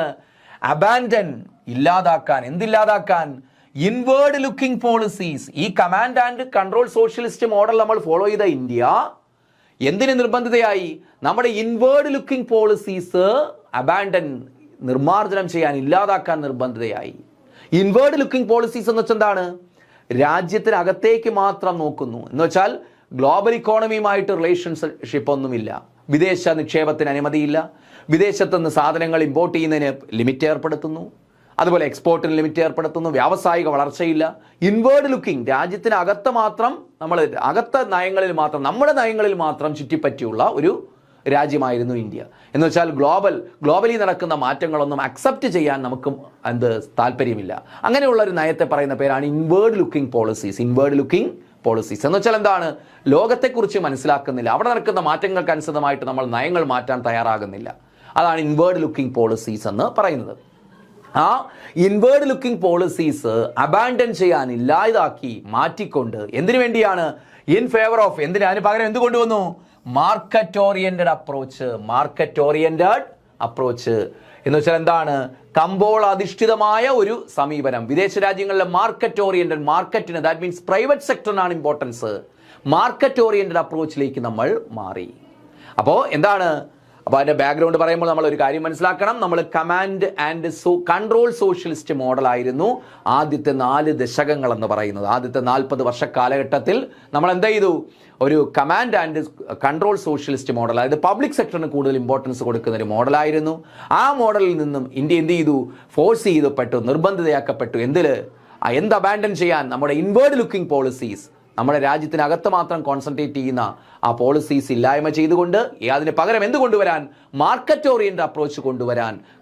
Market oriented approach means competition driven ആയിട്ടുള്ള, മത്സരാധിഷ്ഠിതമായിട്ടുള്ള, പ്രൈവറ്റ് സെക്ടറിന് കൂടുതൽ ഇമ്പോർട്ടൻസ് തരുന്ന ഒരു സെക്ടർ അല്ലെങ്കിൽ ഒരു അപ്രോച്ച്, ഒരു സമീപനത്തിലേക്ക് പോകാൻ നമ്മൾ നിർബന്ധിതയാക്കപ്പെട്ടു. എന്തിലൂടെ? ഈ ന്യൂ ഇക്കണോമിക് പോളിസിയിലൂടെ, അല്ലെങ്കിൽ 91 നടപ്പിലാക്കിയ സാമ്പത്തിക പരിഷ്കാരങ്ങളിലൂടെ. ക്ലിയർ ആണല്ലോ? ഇനി ദിസ് ട്രാൻസിഷൻ, ഈ മാറ്റം ഏതിൽ നിന്ന്? ഇൻവേർഡ് ലുക്കിംഗ് പോളിസീസിൽ നിന്നും മാർക്കറ്റ് ഓറിയന്റഡ് അപ്രോച്ചിലേക്കുള്ള മാറ്റം was not a matter of mere preference. Was not a matter of mere preference. നമ്മുടെ പ്രിഫറൻസ് മാത്രമായിരുന്നില്ല, നമ്മുടെ മുൻഗണന മാത്രമായിരുന്നില്ല, എന്ന് വെച്ചാൽ നമ്മുടെ താല്പര്യത്തിൽ കൊണ്ടുവന്നതായിരുന്നില്ല. പക്ഷേ എ ഡെസ്പറേറ്റ് റെസ്പോൺസ്, നിരാശാജനകമായൊരു പ്രതികരണം കൂടിയ, നിരാശാജനകമായൊരു പ്രതികരണം കൂടിയായിരുന്നു. അപ്പോൾ നമ്മളായിട്ട് ബോധപൂർവം കൊണ്ടുവന്നതല്ല ഇത്. പിന്നെയോ ഡെസ്പറേറ്റ് റെസ്പോൺസ്, നിരാശാജനകമായ ഒരു പ്രതികരണം കൂടിയായിരുന്നു. എന്തിനോടുള്ള പ്രതികരണം? Severe economic crisis faced by India. അപ്പോൾ ഇന്ത്യ കാലഘട്ടത്തിൽ 1990കളുടെ തുടക്കത്തിൽ ഇന്ത്യയിൽ എന്തുണ്ടായി? സിവിയർ ഇക്കണോമിക് ക്രൈസിസ് ഉണ്ടായി. ആ സിവിയർ ഇക്കണോമിക് ക്രൈസിസിനോടുള്ള ഒരു ഡെസ്പറേറ്റ് റെസ്പോൺസ്, ഒരു പ്രതികരണം കൂടിയായിരുന്നു എന്ത്? ഈ ട്രാൻസിഷൻ. ഏത് ട്രാൻസിഷൻ? ഇൻവേർഡ് ലുക്കിംഗ് പോളിസീസിൽ നിന്നും മാർക്കറ്റ് ഓറിയന്റഡ് അപ്രോച്ചിലേക്കുള്ള മാറ്റം. പ്രൈവറ്റ് സെക്ടർ, അതായത് പബ്ലിക് സെക്ടറിന് പകരം പ്രൈവറ്റ് സെക്ടറിന് കൂടുതൽ ഇമ്പോർട്ടൻസ്, അല്ലെങ്കിൽ കോമ്പറ്റീഷന് കൂടുതൽ പ്രാധാന്യം കൊടുക്കുക എന്ന് പറയുന്നത് നമ്മുടെ ഗവൺമെന്റിന്റെ ജസ്റ്റ് പ്രിഫറൻസ്, മുൻഗണന മാത്രമല്ല, ഗവൺമെന്റ് ഡെലിബറേറ്റ് ആയിട്ട് തീരുമാനമെടുത്തതല്ല. പിന്നെയോ ആ സമയത്ത് ഇക്കണോമിക് ക്രൈസിസ് ഉണ്ടായി, സാമ്പത്തിക പ്രതിസന്ധി ഉണ്ടായി. ആ സാമ്പത്തിക പ്രതിസന്ധിയിൽ നിന്നുണ്ടായ ഒരു പ്രതികരണം, ഒരു നിരാശാജനകമായ പ്രതികരണം കൂടി ആയിരുന്നു ഇത് എന്ന് പറയുന്നത്. അപ്പോൾ ഇത് നടപ്പിലാക്കാനുള്ള പ്രധാനപ്പെട്ട കാരണം ഗവൺമെന്റിന്റെ പ്രിഫറൻസ് അല്ല, പിന്നെയോ ഒരു ഇക്കണോമിക് ക്രൈസിസിനോടുള്ള ഒരു പ്രതികരണം എന്ന് വെച്ചാൽ അതിനെ ഓവർകം ചെയ്യാനുള്ള ഒരു നടപടിയായിട്ടാണ് നമ്മളിതിനെ കൊണ്ടുവന്നത്. അങ്ങനെ നമുക്കതിനെ പറയാം സർവൈവൽ സ്ട്രാറ്റജി. അപ്പോൾ അതിനെ നമുക്ക് എന്തെന്ന് വിളിക്കാം? സർവൈവൽ സ്ട്രാറ്റജി, അതിജീവന തന്ത്രം എന്ന് വിളിക്കാം, അല്ലേ? നമുക്ക് അതിജീവിക്കണം. ആ സമയത്ത് നമുക്ക് പിടിച്ചു നിൽക്കാൻ പറ്റാത്തൊരവസ്ഥയുണ്ടായി. അപ്പോൾ ഇന്ത്യ സമയത്ത് എന്താണ് വലിയ പ്രശ്നം? നമ്മൾ ഇനി പറയും, വലിയ സാമ്പത്തിക പ്രശ്നം ആ സമയത്ത് 90കളുടെ തുടക്കത്തിലുണ്ടായി. അപ്പോൾ അതിൽ ഓവർകം ചെയ്തുകൊണ്ട് നമുക്ക് സർവൈവ് ചെയ്യണം. അതൊരു സർവൈവൽ സ്ട്രാറ്റജി ആയിട്ടാണ്, അല്ലാതെ നോർമൽ സിറ്റുവേഷനിൽ നമ്മൾ തീരുമാനിച്ചുറച്ച് നടപ്പിലാക്കിയതല്ല, ഒരു സർവൈവൽ സ്ട്രാറ്റജിയാണ്. അതാണ് ഇക്കണോമിക് ക്രൈസിസിനോടുള്ള ഡെസ്പറേറ്റ് റെസ്പോൺസ് എന്ന് പറഞ്ഞിരിക്കുന്നത്. സാമ്പത്തിക പ്രതിസന്ധിയോടുള്ള ഒരു നിരാശാജനകമായ ഒരു പ്രതികരണം, അത് നമുക്ക് സർവൈവൽ സ്ട്രാറ്റജി, നിലനിൽപ്പിന് വേണ്ടിയുള്ള ഒരു തന്ത്രം എന്ന് പറയാം. അങ്ങനെ നിലനിൽപ്പിന് വേണ്ടിയാണ് യഥാർത്ഥത്തിൽ എന്ത് കൊണ്ടുവരുന്നത്? ന്യൂ ഇക്കണോമിക് പോളിസി നമ്മൾ ഇനിഷ്യേറ്റ് ചെയ്യുന്നത്. ഓക്കെ ആണല്ലോ? In fact India was forced to adopt the new economic policy in 1991. അതുകൊണ്ട് നമുക്കൊരു കാര്യം പറയാൻ പറ്റും, ഇന്ത്യ ഗവൺമെന്റ് ഒക്കെ തന്നെയാണ് ഇത് കൊണ്ടുവന്നതെങ്കിലും ഇൻഫാക്ട് വാസ്തവത്തിൽ ഇന്ത്യ നിർബന്ധിതയാക്കപ്പെട്ടു to adopt new economic policy in 1991. 91 പുത്തൻ സാമ്പത്തിക നയം നടപ്പിലാക്കാൻ ഇന്ത്യ എന്ത് ചെയ്തു? ഫോഴ്സ് ചെയ്യപ്പെടുകയാണ്, നിർബന്ധിതയാക്കപ്പെടുകയാണ് ചെയ്തത്. ക്ലിയർ ആണല്ലോ? ഓക്കെ ആണല്ലോ? ഇനി following are the major factors that forced India to adopt new economic policy. പുത്തൻ സാമ്പത്തിക നയം അഡോപ്റ്റ് ചെയ്യാൻ ഇന്ത്യയെ പ്രേരിപ്പിച്ച ഘടകങ്ങൾ. മുഖ്യ കാരണം എന്താണ്? നമ്മൾ പറഞ്ഞു, എന്തിനോടുള്ള? ഇക്കണോമിക് ക്രൈസിസിനോടുള്ള ഡെസ്പറേറ്റ് റെസ്പോൺസ് ആയിരുന്നു എന്ന് പറഞ്ഞു. അപ്പോൾ ഇവിടെ നമ്മൾ പറയുന്നത് പ്രധാനപ്പെട്ട കാരണങ്ങൾ എന്തൊക്കെയാണ്? ന്യൂ ഇക്കണോമിക് പോളിസി ഇൻട്രൊഡ്യൂസ് ചെയ്യാൻ ഇന്ത്യ നിർബന്ധിതയാക്കപ്പെട്ട കാരണങ്ങൾ എന്ന് വെച്ചാൽ അതിന്റെ ബാക്ക്ഗ്രൗണ്ടാണ് നമ്മൾ പരിശോധിക്കുന്നത്. ഒന്നാമത്തെ BOP crisis, balance of payment crisis എന്ന് പറയും. മലയാളത്തിൽ അടവ് ശിഷ്ട പ്രതിസന്ധി എന്ന് പറയും. എന്ത് പറയൂടെ? അടവ് ശിഷ്ട പ്രതിസന്ധി എന്ന് പറയും, BOP ക്രൈസിസ്. നമുക്ക് നോക്കാം അതെന്താണെന്ന് നോക്കാം. This was the primary driver that forced India to adopt new economic policy. അല്ലെ, പുത്തൻ സാമ്പത്തിക നയം അഡോപ്റ്റ് ചെയ്യാനുള്ള ഇതിന്റെ ക്വസ്റ്റ്യൻ വന്നിട്ടുണ്ട്. നമ്മൾ നേരത്തെ ക്വസ്റ്റ്യൻ പരിചയപ്പെട്ടപ്പോൾ നമ്മൾ പറഞ്ഞതാണ് BOP ക്രൈസിസ് അവിടെ വരുന്നുണ്ട്, അല്ലെ? 1-2 ക്വസ്റ്റ്യൻ വന്നതാണ്, കണ്ടോ? അപ്പോൾ this was the primary driver. BOP crisis was the primary driver, പ്രാഥമിക കാരണമായിരുന്നു. എന്തിന്റെ? Forced India to adopt new economic policy. ഇന്ത്യയെ പുത്തൻ സാമ്പത്തിക നയം നടപ്പിലാക്കാൻ നിർബന്ധിച്ച പ്രധാനപ്പെട്ട ഘടകമെന്ന് പറയുന്ന ഏതായിരുന്നു? ഈ BOP ക്രൈസിസ്. അപ്പോൾ ഓർത്തു വയ്ക്കുക, ഇന്ത്യയിലെ പുത്തൻ സാമ്പത്തിക നടപ്പിലാക്കാൻ ഇന്ത്യയെ ഫോഴ്സ് ചെയ്ത, നിർബന്ധിച്ച പ്രധാനപ്പെട്ട ഘടകം ഏതാണ്? ഈ അടവശിഷ്ട പ്രതിസന്ധിയാണ്, BOP ക്രൈസിസ് ആണ്. ഓക്കെ ആണല്ലോ? The BOP crisis is A situation. ഇനി എന്താണെന്നതിന്റെ ഡെഫിനിഷൻ പറയുകയാണ്. ദ BOP ക്രൈസിസ് എന്താണ്? BOP ക്രൈസിസ് എന്ന് വെച്ചാൽ the BOP crisis is a situation where the outflow of foreign currency far exceeds the inflow of foreign currency. അപ്പൊ എന്താണ് BOP crisis? ഇതും എക്സാമിന് ചോദിക്കും. BOP ക്രൈസിസും BOP crisis, balance of payment crisis അല്ലെങ്കിൽ അടവശിഷ്ട പ്രതിസന്ധി എന്ന് പറഞ്ഞാൽ എന്താണ്? is a situation where the outflow of foreign currency far exceeds the inflow of foreign currency. രാജ്യത്തേക്കുള്ള ഫോറിൻ കറൻസിയുടെ വരവിനേക്കാൾ എന്ത് കൂടുന്നു? വിദേശത്തേക്കുള്ള ഫോറിൻ കറൻസിയുടെ ഔട്ട്ഫ്ലോ, ഫോറിൻ എക്സ്ചേഞ്ച് അല്ലെങ്കിൽ ഫോറിൻ കറൻസിയുടെ ഔട്ട്ഫ്ലോ കൂടുന്നു. ഇതിനെ പറയുന്ന പേരാണ് BOP ക്രൈസിസ്. സിമ്പിളായി പറഞ്ഞാൽ import expenditure exceeds export revenue. കാരണം ഔട്ട്ഫ്ലോ കൂടണമെങ്കിൽ നമ്മൾ വൻതോതിൽ സാധനങ്ങൾ ഇമ്പോർട്ട് ചെയ്യണം. ആ സമയത്ത് നമ്മുടെ ഡൊമസ്റ്റിക് പ്രൊഡക്ഷൻ വളരെ വളരെ കുറവായിരുന്നു. ഇതിന്റെ ഫലമായിട്ട് നമ്മൾ എന്ത് ചെയ്തു? സാധനങ്ങൾ ഇമ്പോർട്ട് ചെയ്യാൻ, ഈവൻ അഗ്രികൾച്ചർ പ്രോഡക്ട്സ് വരെ നമ്മൾ എന്ത് ചെയ്തു? ഇമ്പോർട്ട് ചെയ്യാൻ നിർബന്ധയാക്കപ്പെട്ടു. അതിന്റെ ഫലമായിട്ട് എന്ത് ചെയ്തു? നമ്മുടെ വലിയ തോതിൽ നമ്മുടെ ഫോറിൻ എക്സ്ചേഞ്ചിൻ്റെ ഔട്ട്ഫ്ലോ വിദേശത്തേക്ക് ഉണ്ടാകുന്നു. എന്നാൽ ഇൻഫ്ലോ തീരെ കുറവ്. കാരണം എന്താണ്? എക്സ്പോർട്ട് ഇല്ല. എക്സ്പോർട്ട് ചെയ്താലേ സാധനങ്ങൾ ഫോറിൻ എക്സ്ചേഞ്ച് ഇൻഫ്ലോ ഉണ്ടാകത്തുള്ളൂ. അതില്ല. അപ്പോൾ ഇൻഫ്ലോയേക്കാൾ ഔട്ട്ഫ്ലോ വളരെ കൂടി. This situation is called BOP crisis. BOP crisis. ഈ BOP ക്രൈസിസ് ആണ് ന്യൂ ഇക്കണോമിക് പോളിസിയിലേക്ക് ലീഡ് ചെയ്ത പ്രൈമറി ഡ്രൈവർ, പ്രൈമറി ഫാക്ടർ എന്ന് പറയുന്നത്.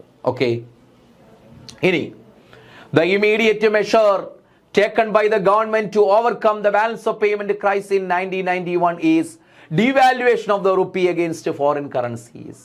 അപ്പോൾ the immediate measure taken by the government to overcome the balance of payment crisis of 1991, 1991 ഈ balance of payment ക്രൈസിനെ overcome ചെയ്യാനായിട്ട് government എടുത്ത immediate measure, ഒരു അടിയന്തര നടപടി എന്ന് പറയുന്നത് എന്തായിരുന്നു? Was the devaluation of rupee. ഏതിന്റെ? റുപ്പി, രൂപയുടെ ഡീവാലുവേഷൻ ആയിരുന്നു. Devaluation of the rupee against foreign currency. അതായത് നമ്മുടെ എക്സ്ചേഞ്ച് റേറ്റ് എന്ത് ചെയ്തു? നമ്മൾ കുറച്ചു കൊടുക്കുകയാണ് ചെയ്തത്. എക്സ്ചേഞ്ച് റേറ്റ് എന്ത് ചെയ്തു? ഡീവാലുവേഷൻ ഓഫ് റുപ്പി, രൂപയുടെ മൂല്യം നമ്മൾ എന്ത് ചെയ്തു? കുറച്ചു. രൂപയുടെ മൂല്യം, devaluation of the rupee against foreign currency. വിദേശ രാജ്യവുമായിട്ട് കമ്പയർ ചെയ്യുമ്പോൾ നമ്മുടെ കറൻസിയുടെ മൂല്യം നമ്മൾ എന്ത് ചെയ്തു? കുറച്ചു കൊടുത്തു. രൂപയുടെ മൂല്യം കുറയ്ക്കുക എന്ന് വെച്ചാൽ ഗവൺമെന്റ് ബോധപൂർവം എന്ത് ചെയ്തു? കറൻസിയുടെ മൂല്യം. അപ്പോൾ ഗവൺമെന്റ് ബോധപൂർവം രൂപയുടെ മൂല്യം കുറയ്ക്കുന്നതിനെയാണ് നമ്മൾ എന്തെന്ന് പറയുന്നത്? ഡീവാലുവേഷൻ എന്ന് പറയും. ഡീവാലുവേഷൻ ഓട്ടോമാറ്റിക് ആയിട്ട് കുറയുന്നത് നമ്മൾ ഡിപ്രീസിയേഷൻ, കറൻസി ഡിപ്രീസിയേഷൻ എന്ന് പറയും കേട്ടോ. Currency depreciation. ഡീവാലുവേഷൻ എന്ന് വെച്ചാൽ കറൻസിയുടെ മൂല്യം എന്ത് ചെയ്തു? ബോധപൂർവം കുറയ്ക്കുക. അതായത് ഇപ്പോൾ ഉദാഹരണം പറയുകയാണെങ്കിൽ ഒരു dollar is equal to 80 rupees എന്ന് വെച്ചോ. സപ്പോസ് 80 അല്ല, ഇപ്പം 90 ആയെന്ന് തോന്നുന്നു അല്ലേ? അപ്പോൾ $1 ഈസ് ഈക്വൽ ടു 80 റുപ്പീസ് ആണ് നിലവിലെന്ന് കരുതുക. അത് ഗവൺമെന്റ് എത്രയാക്കുന്നു? $1 ഈസ് ഈക്വൽ ടു റുപ്പീസ് 85. അതായത് എക്സ്ചേഞ്ച് റേറ്റ് കൂട്ടുന്നു, വിനിമയ നിരക്ക് കൂട്ടുന്നു. പക്ഷേ ഇതിന്റെ ഗുണം ആർക്കാണ്? ഡയറക്ട്ലി ഇതിന്റെ ബെനിഫിറ്റ് ആർക്കാണ്? വിദേശികൾക്കാണ്, അമേരിക്കൻസിനാണ്. ഇവിടെ ഡോളർ ആയതുകൊണ്ടാണ് ഞാൻ അമേരിക്ക എന്ന് പറഞ്ഞത്. കാരണം എന്താണ്? നേരത്തെ $1 മാറിയാൽ ഇന്ത്യയിൽ 80 രൂപ കിട്ടും. ഇപ്പം എത്ര രൂപ കിട്ടും അവർക്ക്? എക്സ്ചേഞ്ച് ചെയ്യുമ്പോൾ 85 രൂപ കിട്ടും. അപ്പോൾ എന്ത് ചെയ്യും? അവർ കൂടുതലായിട്ടുള്ള ഇൻവെസ്റ്റ്മെന്റ് അല്ലെങ്കിൽ കൂടുതലായിട്ട് സാധനങ്ങൾ എങ്ങോട്ട് കൊണ്ടുവരും? ഇന്ത്യയിലേക്ക് വരാൻ തയ്യാറാകും, അല്ലെങ്കിൽ ഇന്ത്യൻ ഉൽപ്പന്നങ്ങൾ വാങ്ങാൻ തയ്യാറാകും. ഇന്ത്യൻ ഉൽപ്പന്നങ്ങൾ വാങ്ങുമ്പോൾ എന്താണ്? അവർക്ക് കൂടുതൽ ബെനിഫിറ്റ് ആണ്. നേരത്തെ എന്താണ്? 80 രൂപയുടെ സ്ഥാനത്ത് ഇപ്പോൾ അവർക്ക് 85. $1 മാറിയാൽ എന്ത് ചെയ്യുന്നു? അതായത് നേരത്തെ 80 രൂപയുടെ സാധനത്തിന് അവർക്ക് $1 കൊടുക്കണം. ഇപ്പം എന്താണ്? ഇന്ത്യയിലും 85 രൂപയുടെ സാധനത്തിന് അവർക്ക് എത്ര കൊടുത്താൽ മതി? $1. അപ്പം അതിൻ്റെ ബെനിഫിറ്റ് ഡയറക്ട്ലി ആർക്കാണ്? പിന്നെ വിദേശികൾക്കാണ്. അപ്പോൾ പക്ഷേ നമുക്ക് എന്താണ്? ഇതിനെയാണ് ഡീവാലുവേഷൻ. നമ്മുടെ കറൻസിയുടെ ബോധപൂർവ്വം നമ്മൾ എന്ത് ചെയ്യാണ്? രൂപയുടെ മൂല്യം കുറയ്ക്കുകയാണ്. അങ്ങനെ കുറച്ചേ പറ്റൂ. കാര്യം എന്താണ്? നമ്മുടെ എക്സ്പോർട്ട് ചെയ്യുന്ന ഐറ്റംസ് അല്ലാതെ ആരും മേടിക്കുന്നില്ല. അങ്ങനെ മേടിക്കണമെങ്കിൽ നമ്മുടെ കറൻസിയുടെ മൂല്യം കുറയ്ക്കണമായിരുന്നു. അതുകൊണ്ട് എന്ത് ചെയ്തു? കറൻസിയുടെ ഈ BOP ക്രൈസിസ് ഇല്ലാതാക്കാൻ വേണ്ടി, ഓവർകം ചെയ്യാൻ വേണ്ടി ഗവൺമെന്റ് ഒരു അടിയന്തര നടപടി എന്ന നിലയിൽ എടുത്ത ഒരു കാര്യമാണ് എന്ത്? Devaluation of rupee against foreign currency. ഞാനിപ്പോൾ ഡോളർ വെച്ചിട്ടാണ് നിങ്ങൾക്ക് മനസ്സിലാക്കാൻ വേണ്ടി പറഞ്ഞത്. അപ്പോൾ രൂപയുടെ മൂല്യം എന്ത് ചെയ്തു? കുറച്ചു കൊടുത്തു. ഡീവാലുവേഷൻ. അപ്പോൾ ബോധപൂർവം രൂപയുടെ മൂല്യം കുറയ്ക്കുന്നതിനെ പറയുന്ന പേരാണ് ഡീവാലുവേഷൻ എന്ന് പറയും. ഡീവാലുവേഷൻ ഓട്ടോമാറ്റിക് ആയിട്ട് മാർക്കറ്റ് ഫോഴ്സസിലൂടെ രൂപയുടെ മൂല്യം കുറയുന്നതിനെ കറൻസി ഡിപ്രീസിയേഷൻ എന്ന് പറയും. ഇനി രൂപയുടെ മൂല്യം ഗവൺമെന്റ് വർദ്ധിപ്പിക്കുന്നതിനെ റീവാലുവേഷൻ എന്ന് പറയും കേട്ടോ. രൂപയുടെ മൂല്യം ഗവൺമെന്റ് വർദ്ധിപ്പിച്ചാൽ അതിനെന്ത് പറയും? റീവാലുവേഷൻ എന്ന് പറയും. രൂപയുടെ മൂല്യം ഓട്ടോമാറ്റിക് ആയിട്ട് വർദ്ധിക്കുകയാണെങ്കിൽ അതിനെ കറൻസി അപ്രീസിയേഷൻ എന്നും പറയും. നമുക്ക് വേറെ അവസരത്തിൽ പഠിക്കാതെ കേട്ടോ. ഇപ്പം ഞാൻ ജസ്റ്റ് ഇതിന്റെ കൂടെ പറഞ്ഞതേ ഉള്ളൂ. രണ്ടാമത്തെ കാരണം, അപ്പോൾ BOP ക്രൈസിസ് ആണ് എന്തിലേക്ക് നയിച്ച ഒരു ഘടകം? Primary driver that force India to adopt new economic policy. Okay, new economic policy adopt ചെയ്യാനുള്ള ഒരു പ്രധാനപ്പെട്ട ഘടകം എന്താണ്? BOP ക്രൈസിസ് ആണ്. കാരണം അതിനെ ആ പ്രതിസന്ധിയിൽ നിന്ന് കരകയറണം. അതിന് ഇമീഡിയറ്റ് ആയിട്ട് ഡീവാലുവേഷനൊക്കെ നടപ്പിലാക്കി. എങ്കിലും പിന്നീട് എന്ത് ചെയ്തു? നമ്മൾ ഇത് ഇമീഡിയറ്റ് ആയിട്ട് ഒരു പെട്ടെന്നുള്ള ആക്ഷൻ ആയിട്ടാണ് ഇത് എടുത്തത്. പക്ഷേ ഇനി വരുന്നത് എന്താണ്? ന്യൂ ഇക്കണോമിക് പോളിസി ഇൻട്രൊഡ്യൂസ് ചെയ്ത് വേറെ മാറ്റങ്ങളൊക്കെ കൊണ്ടുവന്നാലേ പറ്റും. അത് നമ്മൾ പറയും. രണ്ടാമത്തെ ഘടകം ഫിസ്ക്കൽ ഡെഫിസിറ്റ്, ധനക്കമ്മി എന്ന് പറയും. ധനക്കമ്മി. അപ്പോൾ ന്യൂ ഇക്കണോമിക് പോളിസിയിലേക്ക് ലീഡ് ചെയ്ത മറ്റൊരു ഫാക്ടറാണ് ഫിസ്ക്കൽ ഡെഫിസിറ്റ്, ധനക്കമ്മി. നോക്കാം എന്താണെന്ന്. ഫിസ്ക്കൽ ഡെഫിസിറ്റ് ഈസ്, അതിന്റെ ഡെഫിനിഷൻ കൂടെ പഠിച്ചു വെച്ചേക്കണേ. Fiscal deficit is the difference between government expenditure and its earnings. അപ്പോൾ എന്താണ് fiscal deficit? Fiscal deficit is the difference between government expenditure and earnings. ഗവൺമെന്റിന്റെ ചിലവ്, പബ്ലിക് എക്സ്പെൻഡിച്ചർ എന്ന് പറയാം. പബ്ലിക് എക്സ്പെൻഡിച്ചറും അതുപോലെ ഏർണിങ്സും പബ്ലിക് റവന്യൂവും തമ്മിലുള്ള വ്യത്യാസത്തെ പറയുന്ന പേരാണ് fiscal deficit. That means public expenditure exceeds public revenue. പൊതു ചിലവ് പൊതുവരുമാനത്തേക്കാൾ കൂടുന്നു. That situation is called fiscal deficit. Government ചിലവ് ഗവൺമെൻറ്റിൻ്റെ വരവിനേക്കാൾ കൂടുന്നു. കാരണം എന്താണ്? കൺസംഷൻ പർപ്പസിന് വേണ്ടി ജനസംഖ്യ അധികമാണ്. അപ്പോൾ അവർക്ക് കൺസംഷൻ ഫുഡ് ഐറ്റംസ്, ക്ലോത്ത്സ് അങ്ങനെയുള്ള സാധനങ്ങൾ വേണം. അങ്ങനെ കൺസെപ്റ്റീവായിട്ടുള്ള കാര്യങ്ങൾക്ക് വേണ്ടി എന്ത് ചെയ്തു? നമ്മുടെ ചിലവ് വലിയ തോതിൽ കൂടി. എന്നാൽ വരവ് ഇല്ലതാനും. കാരണം എന്താണ്? അന്നത്തെ പൊതുമേഖലാ സ്ഥാപനങ്ങളും നമ്മുടെ വ്യവസായ യൂണിറ്റുകളൊക്കെ എന്താണ്? അട്ടർ ഫെയില്യൂർ ആണ്. അതിൻ്റെ ഫലമായിട്ട് വരവില്ല, പക്ഷെ ചിലവ് കൂടി. ഇതിനാണ് ഫിസ്ക്കൽ ഡെഫിസിറ്റ് എന്ന് പറയുന്നത്. ടു കവർ ദിസ് ഗ്യാപ്പ്, ഏത് ഗ്യാപ്പ്? ഫിസ്ക്കൽ ഡെഫിസിറ്റ് എന്ന ഗ്യാപ്പ്. വരവിനേക്കാൾ ചിലവ് കൂടിയുമ്പോൾ ഒരു ഗ്യാപ്പ് ഉണ്ടാവുമല്ലോ, ദിസ് ഗ്യാപ്പ്. അതിനുവേണ്ടി എന്ത് ചെയ്തു? Government borrowed heavily from both international and external sources. Government ആ സമയത്ത് എന്താ ചെയ്തത്? ഗവൺമെന്റ് വായ്പ എടുത്തു heavily from both internal and external sources. Internal ആയിട്ട് നമ്മുടെ ഇവിടുത്തെ കൊമേഴ്സ്യൽ ബാങ്കിൽ നിന്നും RBI നിന്നും വായ്പ എടുത്തു. അതുപോലെ എക്സ്റ്റേണൽ സോഴ്സിൽ നിന്നും വിദേശ രാജ്യങ്ങളിൽ നിന്ന് വരെ വായ്പ എടുത്തു. എന്തിനാണ്? ഈ ഫിസ്ക്കൽ ഡെഫിസിറ്റ് ഓവർകം ചെയ്യാൻ. കാരണം ഗവൺമെന്റ് ചിലവ് കൂടുതലാണ്. അത് വഹിക്കാൻ വേണ്ടി അവരെന്ത് ചെയ്തു? ഇന്റേണൽ സോഴ്സ് രാജ്യത്തിനകത്തു നിന്നും എക്സ്റ്റേണൽ സോഴ്സ് ബാഹ്യമായിട്ട് അല്ലെങ്കിൽ പുറത്തു നിന്നും അവർ ഗവൺമെന്റ് വലിയ തോതിൽ ബോറോ ചെയ്തു വായ്പ എടുത്തു. By 1991 91 the interest payment on these debts accounted for a massive chunk of government expenditure. അപ്പോൾ ഇതിങ്ങനെ തുടർന്നുകൊണ്ടിരിക്കുകയാണ്. ഇത് 91 പെട്ടെന്നുണ്ടായതല്ല. 91 ആയപ്പോൾ അത് വളരെ സിവിയറായി എന്ന് മാത്രം.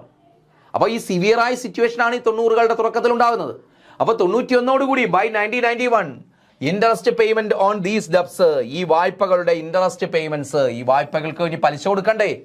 കാര്യം എന്താണ്? കടുത്ത ഉയർന്ന പലിശയ്ക്കാണ് വായ്പ എടുത്തത്. നമ്മളിപ്പോൾ കേരള സർക്കാരിനെ കുറിച്ചൊക്കെ എന്താണ് നമ്മൾ വിവാദങ്ങൾ ഉണ്ടാകുന്നു, ഉയർന്ന പലിശയ്ക്ക് വായ്പ എടുക്കുന്നവരെ ചൊല്ലി. അപ്പോൾ അതുകൊണ്ടൊക്കെയാണ് എന്ത് ചെയ്യുന്നത്? സെൻട്രൽ ഗവൺമെന്റ് ലിമിറ്റ് ഏർപ്പെടുത്തിയിരിക്കുന്നത്. ഈ വായ്പ എടുക്കാൻ സ്റ്റേറ്റ് ഗവൺമെന്റുകൾക്ക് വായ്പ എടുക്കുന്നതിന് ലിമിറ്റ് ഏർപ്പെടുത്തുന്നു. നമ്മൾ എന്ത് ചെയ്യുന്നു? ഈ മാധ്യമങ്ങളിലൂടെയൊക്കെ കാണുന്നില്ലേ? കേരള ഗവൺമെന്റ് കേന്ദ്ര സർക്കാരിനെ കുറ്റം പറയുന്നു കാര്യങ്ങളൊക്കെ. പക്ഷേ അവിടെ എന്താണ്? ഒരു നിയമപരമായിട്ട് അവർക്ക് എന്ത് ചെയ്യാൻ പറ്റും? തടയാൻ പറ്റും. കാരണം എന്താണ്? അധികമായിട്ട് വായ്പ എടുത്തു കഴിഞ്ഞാൽ ആ രാജ്യത്തെ ഈ പറയുന്ന ഫിസ്ക്കൽ ഡെഫിസിറ്റിലേക്ക് പോകും. അതുകൊണ്ടാണ്. അപ്പോൾ by 1991 91 interest payment on these debts, ഈ വായ്പകളുടെ പലിശ അടവ്, പലിശ മാത്രം accounted for a massive chunk of government expenditure. Government ചിലവിന്റെ വലിയൊരു പങ്ക്, മാസീവ് ചങ്ക് എന്ന് വെച്ചാൽ ഒരു മാസീവ് പോർഷൻ, വലിയൊരു പോർഷൻ എന്തായിരുന്നു? ഈ പലിശ അടവ് മാത്രമായിരുന്നു. പലിശ അടവ് മാത്രം ആയിരുന്നു. നോക്ക്, അങ്ങനെ എന്ത് സംഭവിച്ചു? ദ ഫിസ്ക്കൽ ഡെഫിസിറ്റ്, ധനക്കമ്മി റോസ്, ഉയർന്നു. 8.4% ഓഫ് ദ GDP 1991. 1991 ആയപ്പോൾ GDPയുടെ 8.4% എന്തായിരുന്നു? ഫിസ്ക്കൽ ഡെഫിസിറ്റ് ആയിരുന്നു, ധനക്കമ്മി ആയിരുന്നു. എന്ന് വെച്ചാൽ അത്രയും വ്യത്യാസം. ധനക്കമ്മി മീൻസ് ഈ ചിലവ് അത്രയും അധികമായി. GDPയുടെ 8.4% വലിയ ഹ്യൂജ് എമൗണ്ട് ആണ്. അപ്പോൾ അത്രയും ഹ്യൂജ് എമൗണ്ട് മാത്രം ഫിസ്ക്കൽ. അപ്പോൾ അത് ഓർത്ത് വെച്ചേക്കാം. 91 ഇന്ത്യയുടെ ഫിസ്ക്കൽ ഡെഫിസിറ്റ് എന്ന് പറഞ്ഞാൽ എത്രയായിരുന്നു? 8.4% ഓഫ് GDPയുടെ 8.4% ആയിരുന്നു. ക്ലിയർ ആണല്ലോ? അപ്പോൾ അത് ഓവർകം ചെയ്യാൻ വേണ്ടി നമ്മൾ എന്ത് ചെയ്തു? ബോറോ ചെയ്തു. അതും ഇന്ത്യയെ കുഴപ്പത്തിലേക്കാണ് കൊണ്ടുചെന്ന് ചാടിച്ചത്. കാരണം വീണ്ടും പൊതുചിലവ് എന്ത് ചെയ്യാണ്? പലിശ അടയ്ക്കണ്ടേ? വീണ്ടും പബ്ലിക് എക്സ്പെൻഡിച്ചർ കൂടുകയാണ് ചെയ്തത്. മീൻസ് ആ ഗ്യാപ്പ് കൂടി വരികയാണ് ചെയ്തത്. അപ്പോൾ രണ്ടാമത്തെ റീസൺ ആണ് ഫിസ്ക്കൽ ഡെഫിസിറ്റ്. അടുത്ത നോക്ക്, ഹൈ ഇൻഫ്ലേഷൻ, ഉയർന്ന ഇൻഫ്ലേഷൻ എന്താണ് ഇൻഫ്ലേഷൻ? ഇൻഫ്ലേഷൻ എന്ന് വെച്ചാൽ എന്താണ്ട് ഇൻഫ്ലേഷൻ? പണപ്പെരുപ്പം അല്ലെ, വിലക്കയറ്റം. അവശ്യ സാധനങ്ങളുടെ വില എന്ത് ചെയ്യുന്നു? കണ്ടിന്യൂസ് ആയിട്ട് കൂടുകയാണ്. അവശ്യ സാധനങ്ങളുടെ വില കണ്ടിന്യൂസ് ആയിട്ട് കൂടുന്നു. Another reason for the introduction of new economic policy was high inflation. നോക്ക്, ഇത് എക്സസീവ് പ്രിന്റിംഗ് ഓഫ് മണി. അപ്പൊ നമുക്ക് ഈ പറഞ്ഞു balance of payment crisis overcome ചെയ്യണം, ഫിസ്ക്കൽ ഡെഫിസിറ്റ് ഓവർകം ചെയ്യണം. അപ്പൊ ഗവൺമെന്റ് നോക്കിയപ്പോൾ എന്താണ്? RBI എടുത്ത് പറഞ്ഞു, നിങ്ങൾ എന്ത് ചെയ്യുക? ആ കറൻസി പ്രിന്റ് ചെയ്ത് കൊണ്ടുവരാൻ പറഞ്ഞു അല്ലേ? കമ്മട്ട ഇരിക്കുകയല്ലേ? അങ്ങനെ കറൻസി പ്രിന്റ് ചെയ്തു. അപ്പൊ എക്സസീവ് പ്രിന്റിംഗ് ഓഫ് മണി, വലിയ തോതിൽ എന്ത് ചെയ്തു? കറൻസി പ്രിന്റ് ചെയ്തു. ആൻഡ് ഷോർട്ടേജ് ഓഫ് ഗുഡ്സ്, എന്നാൽ മറുവശത്ത് എന്താണ്? ഉൽപാദനമില്ല. Shortage of goods lead to a spike in inflation. എന്തിലേക്ക് നയിച്ചു? സ്പൈക്ക് ഇൻ ഇൻഫ്ലേഷൻ പണപ്പെരുപ്പം കൂടാൻ കാരണമായി. In 1991 inflation rate reached nearly 17%. ആ ഡേറ്റ ഒന്ന് ഓർത്ത് വെച്ചേക്കണേ. അപ്പോൾ in 1991 the inflation reached nearly 17%. 91 ആയപ്പോഴേക്കും ആ ഇൻഫ്ലേഷൻ റേറ്റ് എത്രയായി? 17%. ഒരു ഹൈ ഇൻഫ്ലേഷൻ, ആ ഉയർന്ന അല്ലേ എന്ന് വെച്ചാൽ വിലക്കയറ്റം അതിരൂക്ഷമായിട്ട് മാറി. അവശ്യ സാധനങ്ങളുടെ വിലയ്ക്ക് എന്ത് ചെയ്തു? ഭയങ്കരമായിട്ട് വർദ്ധിച്ചു. 17% വർധനവ് എന്തിലുണ്ടായി? അവശ്യ സാധനങ്ങളുടെ വിലയിലുണ്ടായി. അല്ലെങ്കിൽ പണപ്പെരുപ്പം 17% വർദ്ധിച്ചു 91. അപ്പോൾ ഇൻഫ്ലേഷൻ റേറ്റ് എത്രയായി? 17% വർദ്ധിച്ചു. അപ്പോൾ നോക്ക്, ഇനി കാരണം എന്താണ്? Excessive printing of money. കാരണം ഇൻഫ്ലേഷൻ ഉണ്ടാകാൻ കാരണം എന്താണ്? ഈ നേരത്തെ പറഞ്ഞ ബാലൻസ് ഓഫ് പേയ്മെന്റ് ക്രൈസിസ്, അതുപോലെ ഫിസ്ക്കൽ ഡെഫിസിറ്റ്, ഇതിനൊക്കെ ഓവർകം ചെയ്യാൻ ഇവർക്ക് പൈസ വേണം. അതിന് RBI എടുത്ത് കറൻസി പ്രിന്റ് ചെയ്യാൻ പറയുന്നു. അങ്ങ് ഒരു വശത്ത് കറൻസി പ്രിന്റ് ചെയ്യുന്നു, മറുവശത്ത് ഉൽപ്പാദനമില്ല, വെറും എന്താണ് കറൻസിക്ക് വാല്യൂ ഉണ്ടോ അപ്പോൾ ഇല്ല. അങ്ങനെ വന്നപ്പോൾ എന്ത് ചെയ്തു? ഇത് ഇൻഫ്ലേഷനിലേക്ക് ലീഡ് ചെയ്തു. അങ്ങനെ 91 ആയപ്പോഴേക്കും ഇന്ത്യയുടെ ഇൻഫ്ലേഷൻ എത്രയാണ്? 17% എന്ന അതിഭീകരമായ അവസ്ഥയിലേക്ക് എത്തി. നാലാമത്തെ ഫാക്ടർ, അപ്പോൾ ഏതൊക്കെയാണ്? 3 ഫാക്ടർ മറക്കരുത്. നമ്മൾ background of new economic policy, പുത്തൻ സാമ്പത്തിക നയത്തിന്റെ പശ്ചാത്തലമാണ് പഠിക്കുന്നത്, അല്ലെങ്കിൽ പുത്തൻ സാമ്പത്തിക നയത്തിലേക്ക് നയിച്ച ഘടകങ്ങളാണ്. ഒന്ന് BOP ക്രൈസിസ്, രണ്ടാമത്തെ ഫിസ്ക്കൽ ഡെഫിസിറ്റ്, മൂന്നാമത്തെ ഇൻഫ്ലേഷൻ, നാലാമത്തെ എന്താണ്? Poor performance of public sector undertakings. Poor performance of public sector undertakings, അതായത് 1991 വരെ ഇന്ത്യയിലെ ഒട്ടുമിക്ക വ്യവസായങ്ങളും ആരുടെ കൺട്രോളിലായിരുന്നു? Was under the control of the public sector. Public സെക്ടറിന്റെ കൺട്രോളിലായിരുന്നു. മനസ്സിലായില്ലേ? പൊതുമേഖലയുടെ കൺട്രോളിലായിരുന്നു. ഏത്? എല്ലാ പബ്ലിക് സെക്ടർ സ്ഥാപനങ്ങളും. വെച്ചാൽ major public sector undertakings were under the control of public sector. മനസ്സിലായില്ലേ? അല്ലെങ്കിൽ ഗവൺമെന്റ്. പക്ഷേ ഇവയുടെ എന്താണ്? Poor performance of public sector undertakings. എന്നാൽ പൊതുമേഖലാ സ്ഥാപനങ്ങളുടെ പ്രകടനം എന്തായിരുന്നു? വളരെ പരിതാപകരമായിരുന്നു. അവർ പലരും എന്താണ്? ലോസിലാണ് പ്രവർത്തിച്ചിരുന്നത്. നോക്കാം. മോസ്റ്റ് ഓഫ് ദ PSUs, എന്താണ് PSUs? പബ്ലിക് സെക്ടർ അണ്ടർടേക്കിംഗ്സ്, പൊതുമേഖലാ സ്ഥാപനങ്ങൾ, ആർ ക്യാരക്ടറൈസ്ഡ് ബൈ, അതിന്റെ സവിശേഷതകൾ എന്തൊക്കെയായിരുന്നു? കറപ്ഷൻ, അഴിമതി, റെഡ് ടേപ്പ്, ചുവപ്പ് നാട, ആൻഡ് ലാക്ക് ഓഫ് കോമ്പറ്റീഷൻ, മത്സരക്ഷമതയില്ലായ്മ, ലീഡിംഗ് ടു മാസീവ് ലോസസ്. അതൊക്കെ എന്തിലേക്ക് നയിച്ചു? വലിയ നഷ്ടത്തിലേക്ക്, പൊതുമേഖലാ സ്ഥാപനങ്ങൾ നഷ്ടത്തിലേക്ക് കൂപ്പുകുത്താൻ കാരണമായി. അപ്പോൾ ആ സമയത്ത് 91 ആയപ്പോഴേക്ക് ഇന്ത്യയിലെ ഒട്ടുമിക്ക എന്ന് പറഞ്ഞാൽ ഇന്ത്യയിലെ വലിയ വ്യവസായങ്ങളെല്ലാം എന്തായിരുന്നു? ആരുടെ കൺട്രോളിലാണ്? പൊതുമേഖലാ സ്ഥാപനങ്ങളാണ്. കാരണം പ്രൈവറ്റ് സെക്ടറിന് ഇമ്പോർട്ടൻസ് ഇല്ല ആ സമയത്ത്, എല്ലാം under the control of the public sector. അങ്ങനെ ഒട്ടുമിക്ക PSUസും പബ്ലിക് സെക്ടർ അണ്ടർടേക്കിംഗ്സും പൊതുമേഖലാ സ്ഥാപനങ്ങളും അവയുടെ സവിശേഷതകൾ പറയുകയാണ്. എന്താണ് ഈ ലോസിലേക്ക് നയിച്ചത്? കറപ്ഷൻ. കാരണം എന്താണ്? ഈ പൊതുമേഖലാ സ്ഥാപനങ്ങളുടെ തലപ്പത്തിരിക്കുന്ന ആരാണ്? ഉദ്യോഗസ്ഥന്മാരാണ്. ഇന്നും ഈ ഒരു കാലഘട്ടമായിട്ട് പോലും കറപ്ഷൻ ഉണ്ട്, അഴിമതിയുണ്ട്. പക്ഷേ അന്ന് ഒന്ന് ചിന്തിക്കാൻ തന്നെ അപ്പുറമായിരുന്നു കറപ്ഷൻ എന്ന് പറയുന്ന അഴിമതി. റെഡ് ടേപ്പ്, എന്താണ് റെഡ് ടേപ്പ്? ചുവപ്പ് നാട. ഈ ഫയലുകളൊക്കെ അവരെന്ത് ചെയ്തു? ബോധപൂർവം തടഞ്ഞു വെക്കുക. പ്രൈവറ്റ് സെക്ടറിന് ഇമ്പോർട്ടൻസ് കൊടുക്കാതിരിക്കുക. പ്രൈവറ്റ് സെക്ടറിന് ഒരു വ്യവസായം ആരംഭിക്കണമെങ്കിൽ അതിനെ എന്ത് ചെയ്യുക? ബോധപൂർവം ബാൻ ചെയ്യുക. അവരുടെ ഫയലുകളൊക്കെ പൂഴ്ത്തിവെക്കാനാണ് റെഡ് ടേപ്പ്, ചുവപ്പ് നാട എന്ന് പറയും. ലാക്ക് ഓഫ് കോമ്പറ്റീഷൻ, ഈ പബ്ലിക് സെക്ടർ അണ്ടർടേക്കിംഗ്സിന് കോമ്പറ്റീഷൻ, വിദേശ കമ്പനികളുമായിട്ടുള്ള മത്സരത്തിന്റെ അഭാവം. കാരണം എന്താണ്? ഇറക്കുമതിയൊക്കെ നമ്മൾ ബാൻ ചെയ്ത് വെച്ചേക്കുകയാണ്. അപ്പോൾ മത്സരം ഉണ്ടോ? ഇല്ല.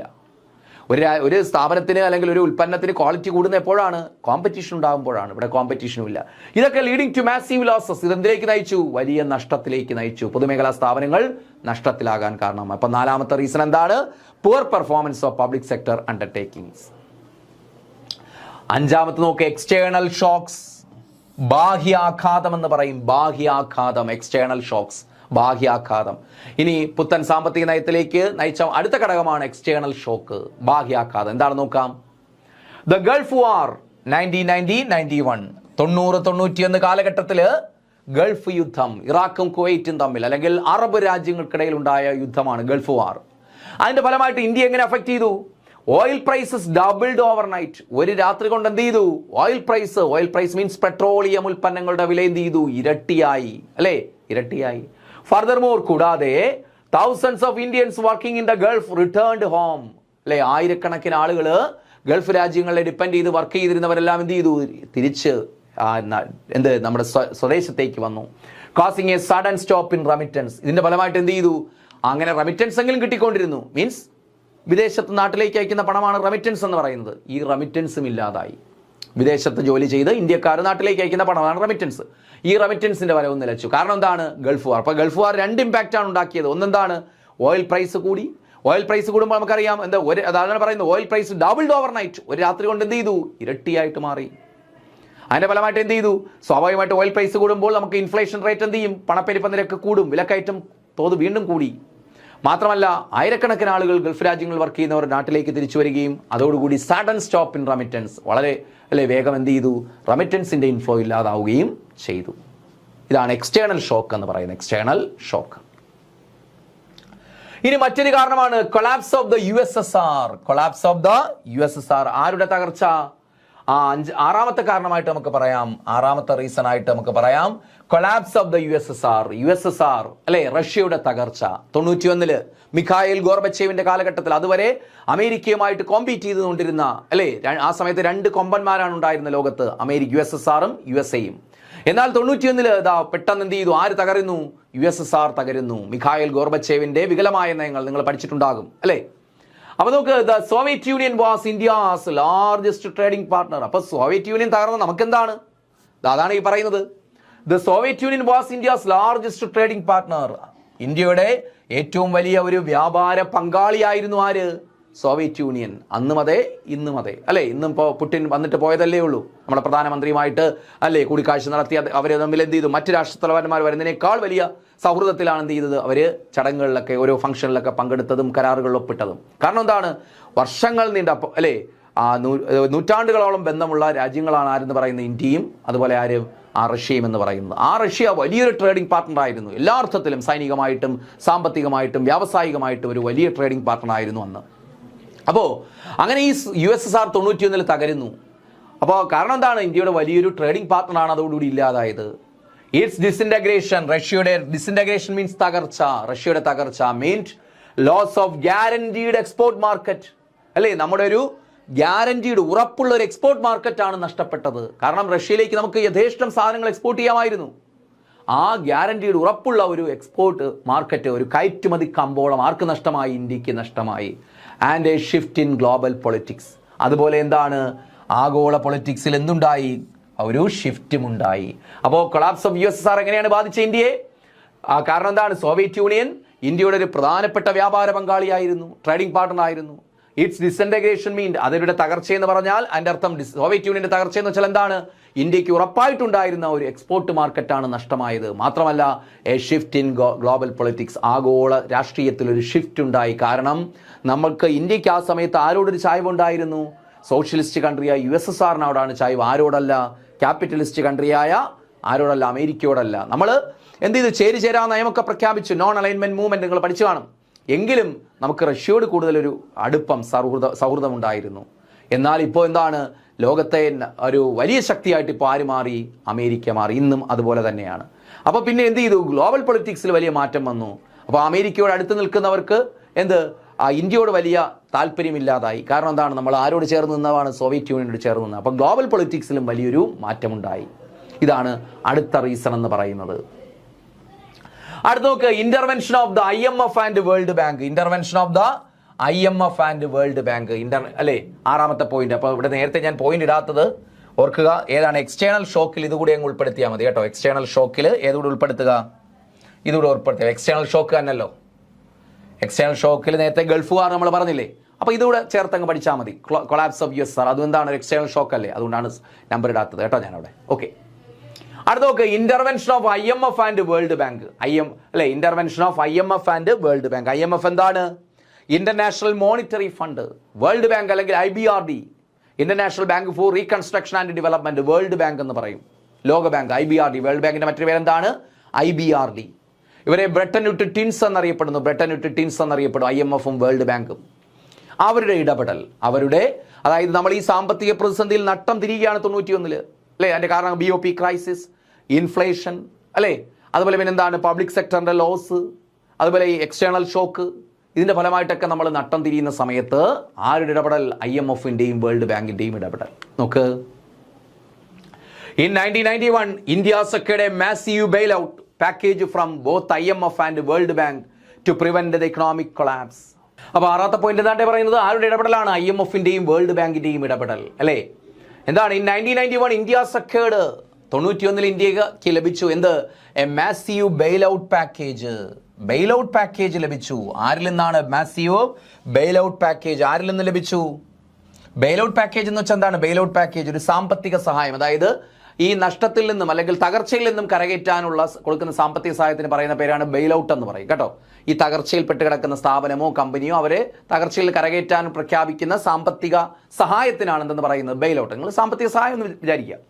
അപ്പോൾ ഇന്ത്യ സെക്യൂർഡ് എ മാസീവ് ബെയിലൗട്ട്. ഇന്ത്യക്ക് എന്ത് ലഭിച്ചു? വലിയൊരു സാമ്പത്തിക സഹായം ലഭിച്ചു. സാമ്പത്തിക സഹായ പാക്കേജ് ലഭിച്ചു. ആരിൽ നിന്നും? Both from IMF and world bank to prevent the total economic collapse. ഈ മൊത്ത സാമ്പത്തിക തകർച്ചയിൽ നിന്ന് പ്രിവെന്റ് ചെയ്യാൻ, ഈ ഉണ്ടായ സാമ്പത്തിക തകർച്ചയെ ഓവർകം ചെയ്യാൻ വേണ്ടി IMFിൽ നിന്നും വേൾഡ് ബാങ്കിൽ നിന്നും ഇന്ത്യക്ക് ഒരു മാസീവ് വലിയൊരു തുക അല്ലേ ഇന്ത്യക്ക് ലഭിച്ചു. ബെയിലൗട്ട് ലഭിച്ചു. ഒരു സാമ്പത്തിക സഹായം ലഭിച്ചു. ടുഗദർ എന്ന് വെച്ചാൽ ഒരുമിച്ച്. ആരൊക്കെ? IMFും വേൾഡ് ബാങ്കും ഒരുമിച്ച് They provided a combined financial package of $7 billion. ഓർക്കുക, ഇത് ഓർത്തിരിക്കുക, ചോദിക്കും. എത്ര രൂപയുടെയാണ്? IMF-ഉം വേൾഡ് ബാങ്കും കൂടി ചേർന്ന് $7 ബില്യൺ. 7 ബില്യൺ ആണ് കേട്ടോ. $7 ബില്യൺ എന്ത് ഒരു പാക്കേജ് പ്രഖ്യാപിച്ചു. ഒരു ബെയിൽ ഔട്ട് പാക്കേജ്, ഒരു എന്താണ് ഇന്ത്യയെ രക്ഷപ്പെടുത്തുന്നതിന് വേണ്ടി ഒരു പിന്നെ എമൗണ്ട് പ്രഖ്യാപിച്ചു. എത്രയാണ്? $7 ബില്യൺ. ആരൊക്കെ ചേർന്നാണ് നൽകുന്നത്? IMF-ഉം വേൾഡ് ബാങ്കും ചേർന്ന്. അപ്പോൾ എത്രയാണ്? $7 ബില്യൺ ഒരു ബെയിൽ ഔട്ട് പാക്കേജ് ആണ് ഇന്ത്യക്ക് നൽകാമെന്ന് സമ്മതിച്ചത്. ആരുടെ? IMF-ഉം വേൾഡ് ബാങ്ക്. സമ്മതിച്ചതല്ല, ഇന്ത്യ ആവശ്യപ്പെട്ടിട്ടാണ്. ഇന്ത്യ സാമ്പത്തിക സഹായത്തിനായിട്ട് ആര് സമീപിക്കുന്നുണ്ട് ആ സമയത്ത്? IMF-ന്. മറ്റു രാജ്യങ്ങളെയൊക്കെ സമീപിച്ചു, പക്ഷെ അവരെല്ലാം കൈമറത്തുകയാണ് ചെയ്തത്. കാരണം പല കാരണങ്ങളുണ്ട്, പൊളിറ്റിക്സ് ഒക്കെ അതിനകത്തുണ്ട്. അപ്പോൾ അങ്ങനെ മറ്റു രാജ്യങ്ങൾ, അന്ന് ആ സമയത്ത് അമേരിക്കയും അവരോട് ചേർന്ന് നിൽക്കുന്ന രാജ്യങ്ങൾക്കാണ് സാമ്പത്തിക സഹായം നൽകാൻ പറ്റുന്നത്. അവരെല്ലാം കൈമലർത്തി. പക്ഷേ റഷ്യയുടെ അടുത്ത് പോകാൻ പറ്റും നമുക്ക്? അവർ തകർന്ന തരിപ്പണമായിരിക്കും, നമ്മളെക്കാൾ തകർന്നിരിക്കുന്നു. അപ്പോൾ അതുകൊണ്ട് അവിടെ പോകാനും പറ്റില്ല. പിന്നെ നമ്മൾ എന്ത് ചെയ്തു? ഒരേ ഒരു മാർഗം എന്താണ്? IMF, world bank. പക്ഷേ അവരെന്ത് ചെയ്തു? ഇന്ത്യക്ക് ചില കണ്ടീഷൻസിൻ്റെ അടിസ്ഥാനത്തിലാണ് അവർ വായ്പ തന്നത്. എത്ര? $7 ബില്യൺ. അത് നമ്മൾ ഇനി പറയും എന്താണ് കണ്ടീഷൻ എന്ന്. നോക്ക്, the IMF and World Bank did not just provide a $7 billion loan. They put forward certain strict conditionalities in exchange for the amount. അപ്പോൾ നോക്കണേ, the IMF and World Bank did not just provide a $7 billion loan. അവർ വെറുതെ അങ്ങ് എടുത്ത് തരികയല്ല ചെയ്ത്. ഈ bail out package പ്രഖ്യാപിച്ച് വെറുതെ ഇന്ത്യക്ക് എടുത്ത് തരികയല്ല $7 ബില്യൺ ചെയ്തത്. പിന്നെയോ, they put forward certain strict conditionalities. അവര് മുന്നോട്ട് വെച്ചു, ഇന്ത്യക്ക് മുന്നിൽ വെച്ചു എന്ത്? ചില കണ്ടീഷണാലിറ്റീസ്, ചില വ്യവസ്ഥകൾ മുന്നോട്ട് വെച്ചു. എന്തിന്? In exchange of the amount. ഈ എമൗണ്ട് കൈമാറുന്നതിന് എന്ത് വെച്ചു? അവര് ചില വ്യവസ്ഥകൾ വെച്ചു. $7 ബില്യൺ ഒക്കെ നിങ്ങൾക്ക് തരാം, പക്ഷെ ചില വ്യവസ്ഥകൾ കൂടിയുണ്ട്. എന്താണ് വ്യവസ്ഥകൾ? These conditionalities are categorised in 2 types. ഈ കണ്ടീഷണാലിറ്റീസ് നമുക്ക് രണ്ടായിട്ട് തിരിക്കാം. ഓർക്കുക, 2 കണ്ടീഷണാലിറ്റീസ് ആണ് അവർ മുന്നോട്ട് വെച്ചത്. എന്താണ്? Stabilization measure.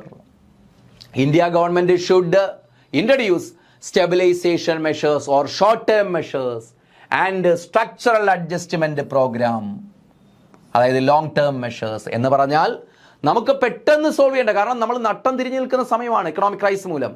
അപ്പോൾ പെട്ടെന്ന് സോൾവ് ചെയ്യേണ്ട പ്രശ്നങ്ങളുണ്ട്. BOP ക്രൈസ് ഒക്കെ പെട്ടെന്ന് സോൾവ് ചെയ്യണം, ഇൻഫ്ലേഷൻ പെട്ടെന്ന് സോൾവ് ചെയ്യണം. അതിനുവേണ്ടി സ്റ്റെബിലൈസേഷൻ മെഷേഴ്സ് ഇൻട്രൊഡ്യൂസ് ചെയ്യണമെന്ന് പറഞ്ഞു. അതായത് സ്ഥിരതാ നടപടികൾ എന്ന് പറയും. സ്റ്റെബിലൈസേഷൻ, സുസ്ഥിര നടപടികൾ എന്നൊക്കെ പറയും. അത് ഷോർട്ട് ടൈം മെഷേഴ്സ് ആണ്. അതായത് പെട്ടെന്ന് നമ്മൾ നടപ്പാക്കണം. അത് നിങ്ങൾ പോയി പെട്ടെന്ന് ഈ പണം കൊണ്ടുപോയി പെട്ടെന്ന് അത് ഓവർകം ചെയ്യണം. സ്റ്റെബിലൈസേഷൻ മെഷേഴ്സ് ഇൻട്രൊഡ്യൂസ് ചെയ്യണമെന്ന് ആര് ഡയറക്റ്റ് ചെയ്തു? IMF-ഉം വേൾഡ് ബാങ്കും. And structural adjustment programme. പിന്നെ എന്ത് നടപ്പാക്കണം? Long term measures. പിന്നെ എന്താണ്? പിന്നെ പറഞ്ഞു, ഇങ്ങനെ പെട്ടെന്ന് ഈ പ്രശ്നങ്ങൾ ആദ്യം പരിഹരിച്ചിട്ട് പിന്നെ നിങ്ങൾ എന്ത് ചെയ്യണം? നിങ്ങളുടെ നയങ്ങളൊക്കെ ഉടച്ചു വാർക്കണം. അത് ലോങ് ടേമിൽ മതി.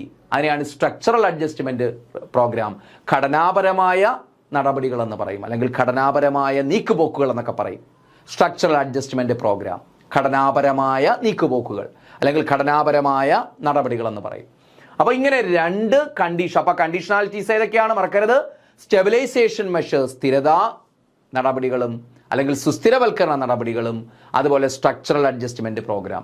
സ്റ്റെബിലൈസേഷൻ മെഷേഴ്സിനെ ഷോർട്ട് ടേം മെഷേഴ്സ് എന്ന് പറയാൻ പെട്ടെന്ന് സോൾവ് ചെയ്യേണ്ട പ്രശ്നങ്ങളാണ് അതിൽ വരുന്നത്. സ്ട്രക്ചറൽ അഡ്ജസ്റ്റ്മെന്റ് പ്രോഗ്രാമിൽ ലോങ് ടേം മെഷേഴ്സ് എന്ന് പറയാൻ അതെന്താണ്? സ്ട്രക്ചർ തന്നെ മാറ്റുന്നതാണ്. അതിന് ലോങ് ടേം എടുക്കും, അതിനെ ലോങ് ടേം മെഷേഴ്സ് എന്ന് പറയും. ക്ലിയർ ആയല്ലോ? അപ്പോൾ ഇങ്ങനെയാണ് നമ്മൾ എന്ത് ചെയ്തത്? ഈ കണ്ടീഷണാലിറ്റീസ് മുന്നോട്ട് വയ്ക്കുന്നത്. ഈ കണ്ടീഷണാലിറ്റീസ് ഇന്ത്യ എന്ത് ചെയ്തു? അക്സെപ്റ്റ് ചെയ്തു. അങ്ങനെയാണ് നമ്മൾ എന്ത് ചെയ്തത്? പുത്തൻ സാമ്പത്തിക നയത്തിലേക്ക് കടക്കുന്നത്. അപ്പോൾ അതിൽ നിന്നൊരു കാര്യം വ്യക്തമാണ്. ഈ സാമ്പത്തിക പ്രതിസന്ധിയിൽ നിന്നും നമ്മൾ ഫോഴ്സ് ചെയ്യപ്പെട്ട്, നിർബന്ധിതാക്കപ്പെട്ട നടപ്പിലാക്കിയതാണ് ഏത്? ഈ ന്യൂ ഇക്കണോമിക് പോളിസി എന്ന് പറയുന്നത്. ഓക്കെ ആണല്ലോ? അപ്പോൾ മനസ്സിലായി കാണുമല്ലോ. ഇതാണ് എൻ്റെ ബാക്ക്ഗ്രൗണ്ട്, പ്രധാനപ്പെട്ട ആശയം. ഇനി ബാക്കി നോക്ക്. സ്റ്റെബിലൈസേഷൻ മെഷേഴ്സ് എന്താണ്? സ്ഥിരതാ നടപടികൾ അല്ലെങ്കിൽ സുസ്ഥിരവൽക്കരണ നടപടികൾ എന്ന് പറഞ്ഞാൽ എന്താണ്? സ്റ്റെബിലൈസേഷൻ മെഷേഴ്സ് എന്ന് വെച്ചാൽ ഷോർട്ട് ടേം മെഷേഴ്സ് ആണ്. നോക്കാം നമുക്ക്. These measures are put forward by the IMF. ഇത് ആരാണ് മുന്നോട്ട് വെച്ചത്? IMF-ഉം വേൾഡ് ബാങ്കും ഉണ്ട്. ഈ സ്റ്റെബിലൈസേഷൻ മെഷേഴ്സ് പ്രധാനമായിട്ടും മുന്നോട്ട് വെച്ചത് ആരാണ്? IMF ആണ്. Has an immediate relief action. ഒരു പെട്ടെന്നുള്ള റിലീഫ് ആക്ഷൻ ആയിട്ട്, പെട്ടെന്നുള്ള ഒരു എന്താണ് ആശ്വാസ നടപടി എന്ന നിലയിൽ. കാരണം പെട്ടെന്ന് സോൾവ് ചെയ്യേണ്ട പ്രശ്നങ്ങളുണ്ട്. Balance of payment crisis, inflation, ഇതൊക്കെ ഉണ്ട്. അപ്പോൾ ഫിസിക്കൽ ഡെഫിസിറ്റ് ഒക്കെ ഉണ്ട്. ഇതൊക്കെ പെട്ടെന്ന് സോൾവ് ചെയ്യണം. അപ്പോൾ അത് പെട്ടെന്ന് സോൾവ് ചെയ്യാൻ ഒരു ഇമീഡിയറ്റ് റിലീഫ് ആക്ഷൻ ആയിട്ട്, പെട്ടെന്നുള്ള പരിഹാര മാർഗമായിട്ട് IMF മുന്നോട്ട് വച്ച ഒരു നടപടിയാണ് സ്റ്റെബിലൈസേഷൻ മെഷേഴ്സ്. ക്ലിയർ ആണല്ലോ? ഇനി എന്തൊക്കെയാണ് അവർ മുന്നോട്ട് വെച്ചത്? They are devaluation of rupee by 22%. രൂപയുടെ മൂല്യം നിങ്ങൾ കുറയ്ക്കണം. എത്ര ശതമാനം? 22% നിങ്ങൾ രൂപയുടെ മൂല്യം കുറയ്ക്കണം. എങ്കിൽ മാത്രമേ വിദേശികൾ ഇൻവെസ്റ്റ്മെന്റിന് ഇങ്ങോട്ട് വരൂ. അതാണ് ഉദ്ദേശം കേട്ടോ. അത് നമ്മൾ വീണ്ടും ലിബറലൈസേഷൻ ഒക്കെ പഠിക്കുന്നുണ്ട്, അപ്പോൾ ഡീറ്റെയിൽ ആയിട്ട് പറയാം. അപ്പോൾ devaluation of rupee by 22%, Indian കറൻസിയുടെ മൂല്യം 22% കുറയ്ക്കണം. ഇത് സ്റ്റെബിലൈസേഷൻ മെഷേഴ്സ് ആണ്.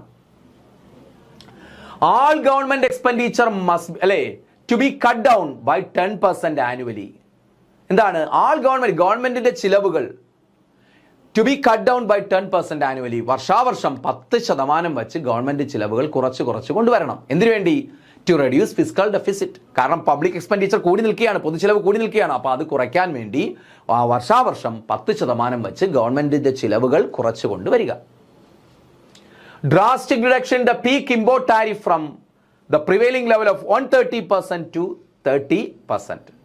അപ്പോൾ drastic reduction of the peak import tariff, നമ്മുടെ പീക്ക് ഇമ്പോർട്ട് താരിഫ്. കാരണം ഈ സെൽഫ് റിലയൻസ് ഒക്കെ നമ്മൾ 5 ഇയർ പ്ലാൻസിന്റെ ഗോൾസ് ആയിട്ട് കൊണ്ടുവന്നു. അതിന്റെ ഫലമായിട്ട് എന്ത് ചെയ്തു? നമ്മൾ കൂടുതലും എന്ത് ചെയ്തു? പിന്നെ നമ്മുടെ ഉൽപ്പന്നങ്ങളാണ് നമ്മൾ പ്രൊമോട്ട് ചെയ്തത്. ഇമ്പോർട്ടിനെയൊക്കെ നമ്മൾ ബാൻ ചെയ്ത് വെച്ചിരിക്കുകയാണ്. എങ്ങനെയാണ് ബാൻ ചെയ്തത്? ഹൈ ഇമ്പോർട്ട് താരിഫ് ഏർപ്പെടുത്തി. ഇമ്പോർട്ട് ചെയ്യുന്ന ഗുഡ്സിന് മേലുള്ള ചുമത്തുന്ന ടാക്സ് ആണ് ഏത്? Import tariff. ആ ഇറക്കുമതി ചുങ്കമൊക്കെ എന്ത് ചെയ്തു? നമ്മൾ ഹൈ ആക്കി വെച്ചു. അപ്പോൾ ഒരു രാജ്യം ഇങ്ങോട്ട് ഇറക്കുമതി ചെയ്യാൻ തയ്യാറാവത്തില്ല. അങ്ങനെ ഇറക്കുമതി ചെയ്താലും അതിൻ്റെ ഹൈ പ്രൈസ് ആയിരിക്കും, വാങ്ങാൻ ആൾ കാണത്തില്ല. അങ്ങനെ എന്ത് ചെയ്തു? ഇവർ പറഞ്ഞു, IMF പറഞ്ഞു, ഡ്രാസ്റ്റിക് റിഡക്ഷൻ, വലിയ തോതിൽ നിങ്ങൾ കുറയ്ക്കണം. എന്ത്? Peak import tariff. നിങ്ങളിപ്പോൾ ചുമത്തിയിരിക്കുന്ന ഉയർന്ന ഇറക്കുമതി ചുങ്കം നിങ്ങൾ കുറയ്ക്കണം. എന്തിലേക്ക്? To the prevailing level to 30%. അതായത് പീക്ക് ലെവൽ 130%, ആവറേജ് ആണ് പറയുന്നത് കേട്ടോ. ശരാശരി 130 അല്ല, അതിൽ കൂടുതലൊക്കെ ഉണ്ടായിരുന്നു. അപ്പോൾ 130% ആയിട്ടുള്ള നിങ്ങളുടെ ഇമ്പോർട്ട് താരിഫ് എത്ര? 30%-ലേക്ക് കുറച്ചു കൊണ്ടുവരിക എന്ന് പറഞ്ഞു. ഇനി പറഞ്ഞു, റൈസ് ദ ഇൻട്രസ്റ്റ് റേറ്റ്, നിങ്ങൾ പലിശ നിരക്ക് വർദ്ധിപ്പിക്കണം. To discourage excessive borrowing and reduce the money supply. കാരണം എന്താണ്? ഇപ്പോൾ നിങ്ങൾക്ക് ഇൻഫ്ലേഷൻ ആണ്, മണി സപ്ലൈ കൂടുതലായിരുന്നു ഇവിടെ. അപ്പോൾ എന്താണ്? റൈസ് ദ ഇൻട്രസ്റ്റ് റേറ്റ്, പലിശ നിരക്ക് നിങ്ങൾ എന്ത് ചെയ്യണം? കൂട്ടണം. എന്തിനു വേണ്ടിയാണ്? പലിശ നിരക്ക് കൂട്ടിയാൽ ഈ എക്സസീവായ ബോറോയിങ്, സ്റ്റേറ്റ് ഗവൺമെന്റും മറ്റ് സ്ഥാപനങ്ങളൊക്കെ എന്താണ് അമിതമായിട്ട് ബോറോ ചെയ്യുന്നത് ഇല്ലാതാകും, വായ്പ എടുക്കുന്നത് ഇല്ലാതാകും. അതിനുവേണ്ടി എന്ത് ചെയ്തു? നിങ്ങൾ പലിശ നിരക്ക് കൂട്ടണം. എന്തിനാണ്? ഡിസ്കറേജ് എക്സസീവ് ബോറോയിങ്, വലിയ തോതിലുള്ള ബോറോയിങ് നിരുത്സാഹപ്പെടുത്താൻ വേണ്ടി. ആൻഡ് റെഡ്യൂസ് മണി സപ്ലൈ, അതുവഴി ബോറോയിങ്ങിലൂടെ മണി എന്താണ്? വീണ്ടും ഇക്കോണമിയിലേക്ക് ഇൻജക്ട് ചെയ്യപ്പെടുകയാണ്. അപ്പോൾ മണി സപ്ലൈ കൂടുന്നു, ഇൻഫ്ലേഷൻ വീണ്ടും കൂടുകയാണ് ചെയ്യുന്നത്. മണി സപ്ലൈ കൂടുന്നതിനാണ് ഇൻഫ്ലേഷൻ എന്ന് പറയുന്നത്. അപ്പോൾ മണി സപ്ലൈ കുറയ്ക്കാൻ വേണ്ടി, അതുപോലെ എന്താണ്? എക്സസീവ് ബോറോയിങ് ഡിസ്കറേജ് ചെയ്യാൻ വേണ്ടിയും പലിശ നിരക്ക് എന്ത് ചെയ്യുക? നിങ്ങൾ കൂട്ടുക എന്നും പറഞ്ഞു. മനസ്സിലായില്ലേ? ഇതാണ് എന്ത്? സ്റ്റെബിലൈസേഷൻ മെഷേഴ്സ് എന്ന് പറയുന്നത്. അപ്പോൾ സ്റ്റെബിലൈസേഷൻ മെഷേഴ്സ് ആരാണ് മുന്നോട്ട് വെച്ചത്? പിന്നെ IMF ആണ് മുന്നോട്ട് വെച്ചത്. എന്തൊക്കെയാണത്? രൂപയുടെ മൂല്യം 22% കുറയ്ക്കുക, വർഷാവർഷം ഗവൺമെന്റിന്റെ ചിലവുകൾ 10% വെച്ച് കുറയ്ക്കുക. എന്തിനു വേണ്ടി? ഫിസ്ക്കൽ ഡെഫിസിറ്റ് കുറയ്ക്കാൻ. പിന്നെ പറഞ്ഞു, ഈ ഇമ്പോർട്ട് താരിഫ് 130%-ൽ നിന്ന് 30% കുറയ്ക്കുക. പിന്നെന്താണ്? ഒരു പോയിന്റ് കൂടെ പറഞ്ഞല്ലോ. എന്താണ്ട്? പലിശ നിരക്ക് എന്ത് ചെയ്യുക? വർദ്ധിപ്പിക്കുക. എന്തിനു വേണ്ടിയാണ് വർദ്ധിപ്പിക്കുന്നത്? എക്സസീവ് ബോറോയിങ്, അമിതമായിട്ടുള്ള കടമെടുപ്പ് കുറയ്ക്കാനും മണി സപ്ലൈ കുറയ്ക്കാനും വേണ്ടി. ഇനി അടുത്ത സ്ട്രക്ചറൽ അഡ്ജസ്റ്റ്മെന്റ് പ്രോഗ്രാം, ഘടനാപരമായ നടപടികളെന്ന് പറയും, ഘടനാപരമായ നീക്കുപോക്കുകൾ എന്നൊക്കെ പറയും. നോക്ക്, ഇതും ആര് മുന്നോട്ട് വെച്ച കണ്ടീഷണാലിറ്റീസ് ആണ്? നേരത്തെ നമ്മൾ പറഞ്ഞ IMF-ഉം വേൾഡ് ബാങ്ക്. അതിൽ സ്റ്റെബിലൈസേഷൻ മെഷേഴ്സ് ആര് മുന്നോട്ട് വെച്ച? IMF-ഉം. സ്ട്രക്ചറൽ അഡ്ജസ്റ്റ്മെന്റ് പ്രോഗ്രാം ആരും നോക്ക്. These are the World Bank's programs focused on the long-term changes in the economy. These are the World Bank's program. World ലോക ബാങ്കിന്റെ IBRD-യുടെ പ്രോഗ്രാം ആണ്. എന്തിനു വേണ്ടി? Focused on the long term changes in the economy. അപ്പോൾ IMF പറഞ്ഞു പെട്ടെന്ന് solve ചെയ്യേണ്ട പ്രശ്നങ്ങൾ ഉണ്ട്, അതിന് ഒരു പാക്കേജ് പ്രഖ്യാപിച്ചു. ആ പാക്കേജ് ഇതിനകത്ത് എന്ത് ചെയ്യുന്നുണ്ട്? ഈ $7 ബില്യൺ ഒരുമിച്ചല്ല കൊടുത്തത്, ഘട്ടം ഘട്ടമായിട്ടാണ് കൊടുത്തത്. അതിൽ IMF എന്ത് ചെയ്തു? ആദ്യ ഘട്ടത്തിൽ കൊടുത്ത തുകയെന്ന് പറയുന്നത് എന്തിനു വേണ്ടിയാണ്? സ്റ്റെബിലൈസേഷൻ മെഷേഴ്സിനാണ്, ഷോർട്ട് ടേം മെഷേഴ്സിനാണ്. പെട്ടെന്ന് ഇക്കോണമിയിൽ എന്ത് ചെയ്യണം? സോൾവ് ചെയ്യണം. നേരത്തെ നമ്മൾ പറഞ്ഞില്ലേ, കറൻസി ഡിവാലുവേഷൻ, അതുപോലെ എന്താണ് ഫിസ്ക്കൽ ഡെഫിസിറ്റ് കുറയ്ക്കുക, ഇതിനൊക്കെ വേണ്ടിയാണ്. അപ്പോൾ പിന്നെ എന്ത് ചെയ്തു? വേൾഡ് ബാങ്ക് ആണ് ഏത് മുന്നോട്ട് വയ്ക്കുന്നത്? സ്ട്രക്ചറൽ അഡ്ജസ്റ്റ്മെന്റ് പ്രോഗ്രാം മുന്നോട്ട് വയ്ക്കുന്നത്. അവരെന്താണ്? എന്തിനു വേണ്ടിയാണ്? എന്തിലാണത് ഫോക്കസ് ചെയ്തത്? Long term changes in the economy. എക്സാമിന് ചോദിക്കും, സ്ട്രക്ചറൽ അഡ്ജസ്റ്റ്മെന്റ് പ്രോഗ്രാം എന്ന് വെച്ചാൽ എന്താണ്? ലോങ് ടേം ചേഞ്ചസിന് വേണ്ടിയുള്ള പ്രോഗ്രാംസ് ആണ്, ദീർഘകാല മാറ്റങ്ങൾക്ക് വേണ്ടിയുള്ള പ്രോഗ്രാമാണ് സ്ട്രക്ചറൽ അഡ്ജസ്റ്റ്മെന്റ് പ്രോഗ്രാം. അതെന്തൊക്കെയാണ് മുന്നോട്ട് വെച്ചത് അവര്? ഇൻഡസ്ട്രിയൽ ഡീലൈസൻസിങ്, വ്യാവസായിക രംഗത്ത് ലൈസൻസിങ് സമ്പ്രദായം ഇല്ലാതാക്കുക, എൻഡിങ് ലൈസൻസ് രാജ്. അതായത് ഈ 91 മുമ്പ് ഏത് വ്യവസായം സ്റ്റാർട്ട് ചെയ്യുന്നതിനും അത് എക്സ്പാൻഡ് ചെയ്യുന്ന വികസിപ്പിക്കുന്നതിനും ഈവൻ ക്ലോസ് ചെയ്യുന്നതിന് വരെ എന്ത് വേണം? ലൈസൻസ് വേണം. അപ്പോൾ പുതിയ സംരംഭകർ മുന്നോട്ട് വരൂ. ഇപ്പം നിങ്ങളൊന്ന് ആലോചിച്ച് നോക്കിയേ, നിങ്ങളിൽ ഒരു വ്യവസായം ആരംഭിക്കുന്നതിന് ലൈസൻസ് വേണം, വികസിപ്പിക്കുന്നതിന് ലൈസൻസ് വേണം, ഇനി ആ പ്രോഡക്റ്റിൽ എന്തെങ്കിലും ചേഞ്ചസ് വരുത്തുന്നതിന് ലൈസൻസ് വേണം, ഈവൻ ക്ലോസ് ചെയ്യാൻ പോലും എന്ത് വേണം? ലൈസൻസ് വേണം. അപ്പോൾ ആരെങ്കിലും മുന്നോട്ട് വരുമോ? അങ്ങനെ ഇല്ല. അതാണ് ലൈസൻസ് പെർമിറ്റ് രാജ്. മാത്രമല്ല നമ്മുടെ കയ്യിൽ കൈക്കൂലി കൊടുക്കാൻ പൈസ ഉണ്ടെങ്കിൽ അവർ പെട്ടെന്ന് ലൈസൻസ് തരികയും ചെയ്യും ഉദ്യോഗസ്ഥന്മാർ. അതിനെ പറയുന്നതാണ്, ആ ഒരു സിസ്റ്റത്തെ പറയുന്ന പേരാണ് ലൈസൻസ് രാജ് അല്ലെങ്കിൽ ലൈസൻസ് പെർമിറ്റ് രാജ് എന്നൊക്കെ പറയും. അപ്പോൾ ഈ ലൈസൻസ് രാജ് അവസാനിപ്പിക്കുക, എന്നിട്ട് എന്ത് ചെയ്യുക? ഡീ ലൈസൻസിങ് സമ്പ്രദായം എടുത്തു കളയുക. ഉള്ളതിന് മതി, ഏറ്റവും അത്യാവശ്യമുള്ളതിന് ലൈസൻസിങ് ഏർപ്പെടുത്തുക, ഇല്ലാത്തതിന് ലൈസൻസിങ് സിസ്റ്റം എടുത്തു കളയുക. അത് ഒരു ദിവസം കൊണ്ട് പറ്റില്ല, ലോങ് ടേമിലേ പറ്റൂ. അതാണ് സ്ട്രക്ചറൽ അഡ്ജസ്റ്റ്മെന്റ് പ്രോഗ്രാം. ആര് മുന്നോട്ട് വെച്ചത്? വേൾഡ് ബാങ്ക് മുന്നോട്ട് വെച്ച ഒരു കോൺസെപ്റ്റ്. അടുത്ത നോക്ക്, MRTP ആക്ട് റിലാക്സേഷൻ. എന്ത് റിലാക്സ് ചെയ്യുക? MRTP act, monopolies and restrictive trade practice act. അതിന്റെ ഫുൾ ഫോം പഠിച്ചു വെച്ചേക്കണം, ചോദിക്കും. വൻകിട കമ്പനികൾക്ക് കുത്തകയുണ്ടാകുമെന്ന് ഭയപ്പെട്ടുകൊണ്ട് ഗവൺമെന്റ് അതിനെ നിയന്ത്രിക്കാൻ വൻകിട കമ്പനികൾ എല്ലാ ഉൽപ്പന്നങ്ങളും ഉൽപ്പാദിപ്പിക്കുന്ന നിയന്ത്രിക്കുക എന്ന ലക്ഷ്യത്തോടു കൂടി കൊണ്ടുവന്നതാണ് monopolies and restrictive trade practice act. എന്ന് വെച്ചാൽ ഏതെങ്കിലും ഒരു കമ്പനിക്ക് മാത്രം കുത്തക ഉണ്ടാകാൻ പാടില്ല എന്ന ഉദ്ദേശത്തിൽ. പക്ഷേ അതിന്റെ എന്താണ് ആഫ്റ്റർ ഇഫക്ട്സ് എന്താണെന്ന് അറിയാമോ? ഇതിന്റെ ഫലമായിട്ട് എന്ത് ചെയ്തു? വൻകിട കമ്പനികളൊന്നും ഇന്ത്യയിൽ വളർന്നു വന്നില്ല. അതാണ് അതിന്റെ പ്രശ്നം. അങ്ങനെ വൻകിട കമ്പനികളുടെ കുത്തക അവസാനിപ്പിക്കാൻ കൊണ്ടുവന്ന നിയമമാണ്. പക്ഷേ അതിന്റെ റിവേഴ്സ് ഇഫക്റ്റ് ആണ് നമുക്കുണ്ടായത്. അപ്പോൾ ആ monopolies and restrictive trade practice act എന്ത് ചെയ്യുക? റിലാക്സ് ചെയ്യുക. അതിനകത്ത് അമെൻമെന്റ് വരുത്തുക, അയവ് വരുത്തുക, നിയമത്തിൽ അയവ് വരുത്തുക. അപ്പോൾ ഇനി അഡീഷണൽ ആയിട്ട് ഇതിന്റെ കൂടത്ത് ഞാൻ കൊടുത്തിരിക്കുന്നതാണ് നിങ്ങൾക്ക് മനസ്സിലാക്കാൻ വേണ്ടി. ഈ നിയമം പാസ്സാക്കി 1969 കേട്ടോ. ഇംപ്ലിമെന്റ് ചെയ്തത് 70. 69 MRTP ആക്ട് പാസ്സാക്കുന്നത്, ഇംപ്ലിമെന്റ് ചെയ്യുന്നത് 70. ഓക്കെ. ദിസ് ആക്ട്, ഇതിന്റെ പ്രത്യേകത എന്താണ്? It governs Indian competition law. It governs എന്തിനാണ്? ഇന്ത്യൻ കോമ്പറ്റീഷൻ ലോയാണ് ഇത് ഗവേൺ ചെയ്യുന്നത്. മീൻസ് ഇത് പരിപാലിക്കുന്നത്, അല്ലെങ്കിൽ ഇത് എന്തിനെയാണ് നിയന്ത്രിക്കുന്നതെന്ന് ചോദിച്ചാൽ ഈ നിയമം കൊണ്ട് ഇന്ത്യൻ കോമ്പറ്റീഷൻ നിയമമാണ് ഇവർ നടപ്പിലാക്കുന്നത്. MRTP ആക്ട് എന്താണ്? ഗവേൺസ് ഇന്ത്യൻ കോമ്പറ്റീഷൻ ലോ. അതായത് ഈ കോമ്പറ്റീഷൻ, കമ്പനികളുടെ മത്സരം നിയന്ത്രിക്കുക, മത്സരാധിഷ്ഠിതമായ കച്ചവടത്തിലൂടെ എന്താണ് ഇപ്പോൾ മത്സരം കൂടുമ്പോൾ എന്താണ്? സ്ഥാപനങ്ങൾ തമ്മിൽ മത്സരം കൂടുമ്പോൾ വീക്കായിട്ടുള്ള ഫേംസ് എന്താണ്? ഇല്ലാതാകും. അപ്പോൾ അതൊക്കെ നിയന്ത്രിക്കാൻ വേണ്ടിയുള്ള നിയമം കൂടിയാണ് ഇത്. അപ്പോൾ അതാണ് ഇറ്റ് ഗവേൺസ്. ഈ നിയമം എന്തിനെ ഗവേൺ ചെയ്യുന്നു? ഇന്ത്യൻ കോമ്പറ്റീഷൻ ലോയെ ഗവേൺ ചെയ്യുന്നു. This act was based on the recommendation of the Dutt committee. ഓർത്തിരിക്കാൻ നല്ലൊരു പോയിന്റ് ആണ്. This act was based on the recommendation of the Dutt committee. അപ്പോൾ ഇതങ്ങനെ ചോദിച്ച് കണ്ടിട്ടില്ല ഈ ക്വസ്റ്റ്യൻ. അപ്പോൾ ഓർക്കുക, PSC എപ്പോഴും വ്യത്യസ്തമായ പുതിയ ക്വസ്റ്റ്യൻസ് ഇട്ട് വരികയാണ്. അപ്പോൾ അതുകൊണ്ട് നമുക്ക് ഈ ക്വസ്റ്റ്യൻ കിട്ടണം, ചോദിച്ചാൽ കിട്ടണം. അപ്പോൾ എന്താണ്? The act was based, MRTP act എന്ന് പറയുന്നത് നടപ്പിലാക്കിയത് 69 പാസ്സാക്കുമ്പോൾ ആരുടെ നിർദ്ദേശപ്രകാരമാണ്?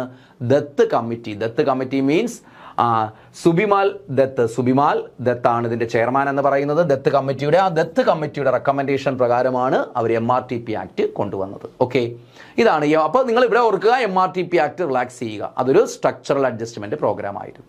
ആദ്യത്തേതാണ് ഇൻഡസ്ട്രിയൽ ഡീ ലൈസൻസിങ്, വ്യാവസായ രംഗത്തെ ലൈസൻസിങ് സമ്പ്രദായം എടുത്തു കളയുക. ഇനി നമുക്ക് ഫെറ ആക്ട്. അപ്പോൾ ഈ ഫെറ ആക്ടിലും എന്ത് കൊണ്ടുവരണം? റിലാക്സേഷൻ കൊണ്ടുവരണം എന്ന് പറഞ്ഞു. FERA act. അപ്പോൾ MRTP ആക്ടിനോടൊപ്പം ഉള്ളതാണ് FERA act, foreign exchange regulation act എന്ന് പറയും. അതായത് വിദേശ നാണ്യത്തെ അല്ലെങ്കിൽ വിദേശ കമ്പനികളുടെ ഇൻവെസ്റ്റ്മെന്റിനെ, വിദേശികളുടെ നിക്ഷേപത്തെ, ഫോറിൻ എക്സ്ചേഞ്ചിന്റെ വരവിനെയൊക്കെ നമ്മൾ ആ സമയത്ത് നിയന്ത്രിച്ചിരുന്നു. അത് നിയന്ത്രിക്കാനായിട്ട് ഉപയോഗിച്ച നിയമമായിരുന്നു ഫെറ എന്ന് പറയുന്നത്. ആ ആക്ടിന് നമ്മൾ അമെൻഡ് ചെയ്യണമെന്ന് അവർ പറഞ്ഞു. ആ ആക്ടിനെ എന്ത് ചെയ്യുക? ഭേദഗതി വരുത്തുക. അപ്പോൾ ഫെറ ആക്ട് പാസ്സാക്കിയത് എന്നാണ്? Act was passed in the year 1973. അപ്പോൾ സ്ട്രക്ചറൽ അഡ്ജസ്റ്റ്മെന്റ് റിഫോംസിൽ വരുന്നതാണ് എന്ത്? ഫെറ ആക്ട് അമെൻഡ് ചെയ്യുക, അമെൻമെന്റ് ഓഫ് ദ ഫെറ ആക്ട്. അപ്പോൾ ഈ ആക്ട് മനസ്സിലാക്കുക, ഫോറിൻ എക്സ്ചേഞ്ച് റെഗുലേഷൻ ആക്ട്, ഇന്ത്യയുടെ വിദേശ നിക്ഷേപത്തെ നിയന്ത്രിക്കുന്ന, അതുപോലെ എന്താണ് വിദേശ നാണ്യത്തിൻ്റെ ഇൻഫ്ലോയും ഔട്ട്ഫ്ലോയും ഒക്കെ നിയന്ത്രിക്കുന്ന ഒരു നിയമമാണ് ഫെറ എന്ന് പറയുന്നത്. അപ്പോൾ ഈ നിയമത്തിനും എന്താണ്? അനാവശ്യമായിട്ടുള്ള റെഗുലേഷനാണ് ഈ നിയമം കൊണ്ടുവരുന്നത്. അതായത് നമുക്ക് വലിയ ഫേവർ ഒന്നും ചെയ്തില്ല, ഇന്ത്യക്ക് വലിയ നേട്ടമൊന്നും ഉണ്ടാക്കിയില്ല. അനാവശ്യമായിട്ട് ഈ നിയമം മൂലം നമുക്ക് നിയന്ത്രണങ്ങളാണ് ഉണ്ടായത്. അപ്പോൾ ഈ ഫെറ ആക്ട് പാസ്സാക്കിയത് 73 പ്രാബല്യത്തിൽ വന്ന എന്നാണ് 74 came to effect. FERA is an act that imposes strict regulations on, നമ്മൾ പറഞ്ഞില്ലേ എന്തിലൊക്കെയാണ് കടുത്ത നിയന്ത്രണങ്ങൾ ഈ ആക്ട് കൊണ്ടുണ്ടായി. എന്തിലാണ് കടുത്ത നിയന്ത്രണം ഉണ്ടായത്? Foreign exchange dealings and payments, വിദേശ നാണ്യത്തിന്റെ ഡീലിംഗ്സിലും പേയ്മെന്റ്സിലും വലിയ നിയന്ത്രണം കൊണ്ടുവന്നു. അല്ലേ എന്ന് വെച്ചാൽ ആ വിദേശ നാണ്യം നമുക്ക് യഥേഷ്ടം ചിലവഴിക്കാൻ പറ്റാത്തൊരവസ്ഥ വന്നു. Import and export of foreign currency, import and export of foreign currency, foreign കറൻസിയുടെ കയറ്റുമതിയും ഇറക്കുമതിയും നിയന്ത്രിക്കപ്പെട്ടു. എന്ന് വെച്ചാൽ നിക്ഷേപത്തിന്റെ ഫോറിൻ ഇൻവെസ്റ്റ്മെന്റ് എന്ന് ഉദ്ദേശിക്കാം. ഫോറിൻ ഇൻവെസ്റ്റ്മെന്റിന്റെ വരവും പോക്കും നിയന്ത്രിക്കപ്പെട്ടു. Securities and transactions affecting foreign exchange, securities and transactions affecting foreign exchange അല്ലേ. അപ്പോൾ securities and transactions affecting foreign exchange, വിദേശ നാണ്യത്തെ, ഫോറിൻ എക്സ്ചേഞ്ച് മീൻസ് വിദേശ നാണ്യത്തെ എന്ത് ചെയ്തു, സെക്യൂരിറ്റീസ് ആൻഡ് ട്രാൻസാക്ഷൻസ് എന്ത് ചെയ്തു, അഫക്റ്റ് ചെയ്തു. Conservation and optimal utilisation of foreign exchange to promote economic development. അപ്പോൾ നിയമത്തിന്റെ മറ്റൊരു പ്രത്യേകത എന്താണ്? Conservation and optimal utilisation of foreign exchange to promote economic development. Conservation means സംരക്ഷണം, ആൻഡ് ഒപ്റ്റിമൽ യൂട്ടിലൈസേഷൻ പരമാവധി ഉപയോഗം എന്തിന്റെ, foreign exchange to promote economic development. അതായത് സാമ്പത്തിക വികസനത്തിന് വേണ്ടി സാമ്പത്തിക വികസനം പ്രൊമോട്ട് ചെയ്യാൻ വേണ്ടി ഫോറിൻ എക്സ്ചേഞ്ച് വിദേശ നാണ്യം എന്ത് ചെയ്യുക, സംരക്ഷിക്കുകയും സൂക്ഷിക്കുകയും ഒപ്റ്റിമൽ അതിന്റെ മാക്സിമം അത് യൂട്ടിലൈസ് ചെയ്യുകയും ചെയ്യുക. മനസ്സിലായില്ലേ? അപ്പോൾ ഇതിനൊക്കെ വേണ്ടിയാണ് എന്ത് കൊണ്ടുവന്നത്, ഈ നിയമം കൊണ്ടുവന്നത്.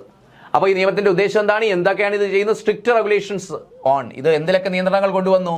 Foreign exchange dealings and payments, import and export of foreign currency, securities and transactions affecting foreign exchange, വിദേശ നാണ്യവുമായി ബന്ധപ്പെട്ട് വരുന്ന ട്രാൻസാക്ഷൻസിനെയും സെക്യൂരിറ്റീസിനെയും റെഗുലേറ്റ് ചെയ്യുന്നു.